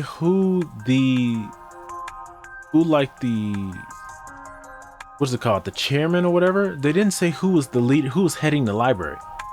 They didn't say that. They said that the founder of the bestseller squad and like the founder of the library was a old guy. Okay, and then after he died, he passed it down to somebody else and somebody else. But they didn't say who the current person in charge of the library was, or even the bestseller squad. I don't even know if the bestseller squad answers to anybody. Okay, they do control the library though. So it might be that Birmingham oversees the bestseller squad and nobody knows about it. Right? Because they have two sections. They got the section in the back, but the section in the back, like Ingrid has access to it. It's like she has access to it and she takes the bestseller squad in so that they can get memory wipes. So I'm not sure to what extent Ingrid is involved in it, but you know, it's interesting. So that's another piece of the lore. That's another piece of the lore plugged up. All right, so now we know what happened between Anise and Pretty.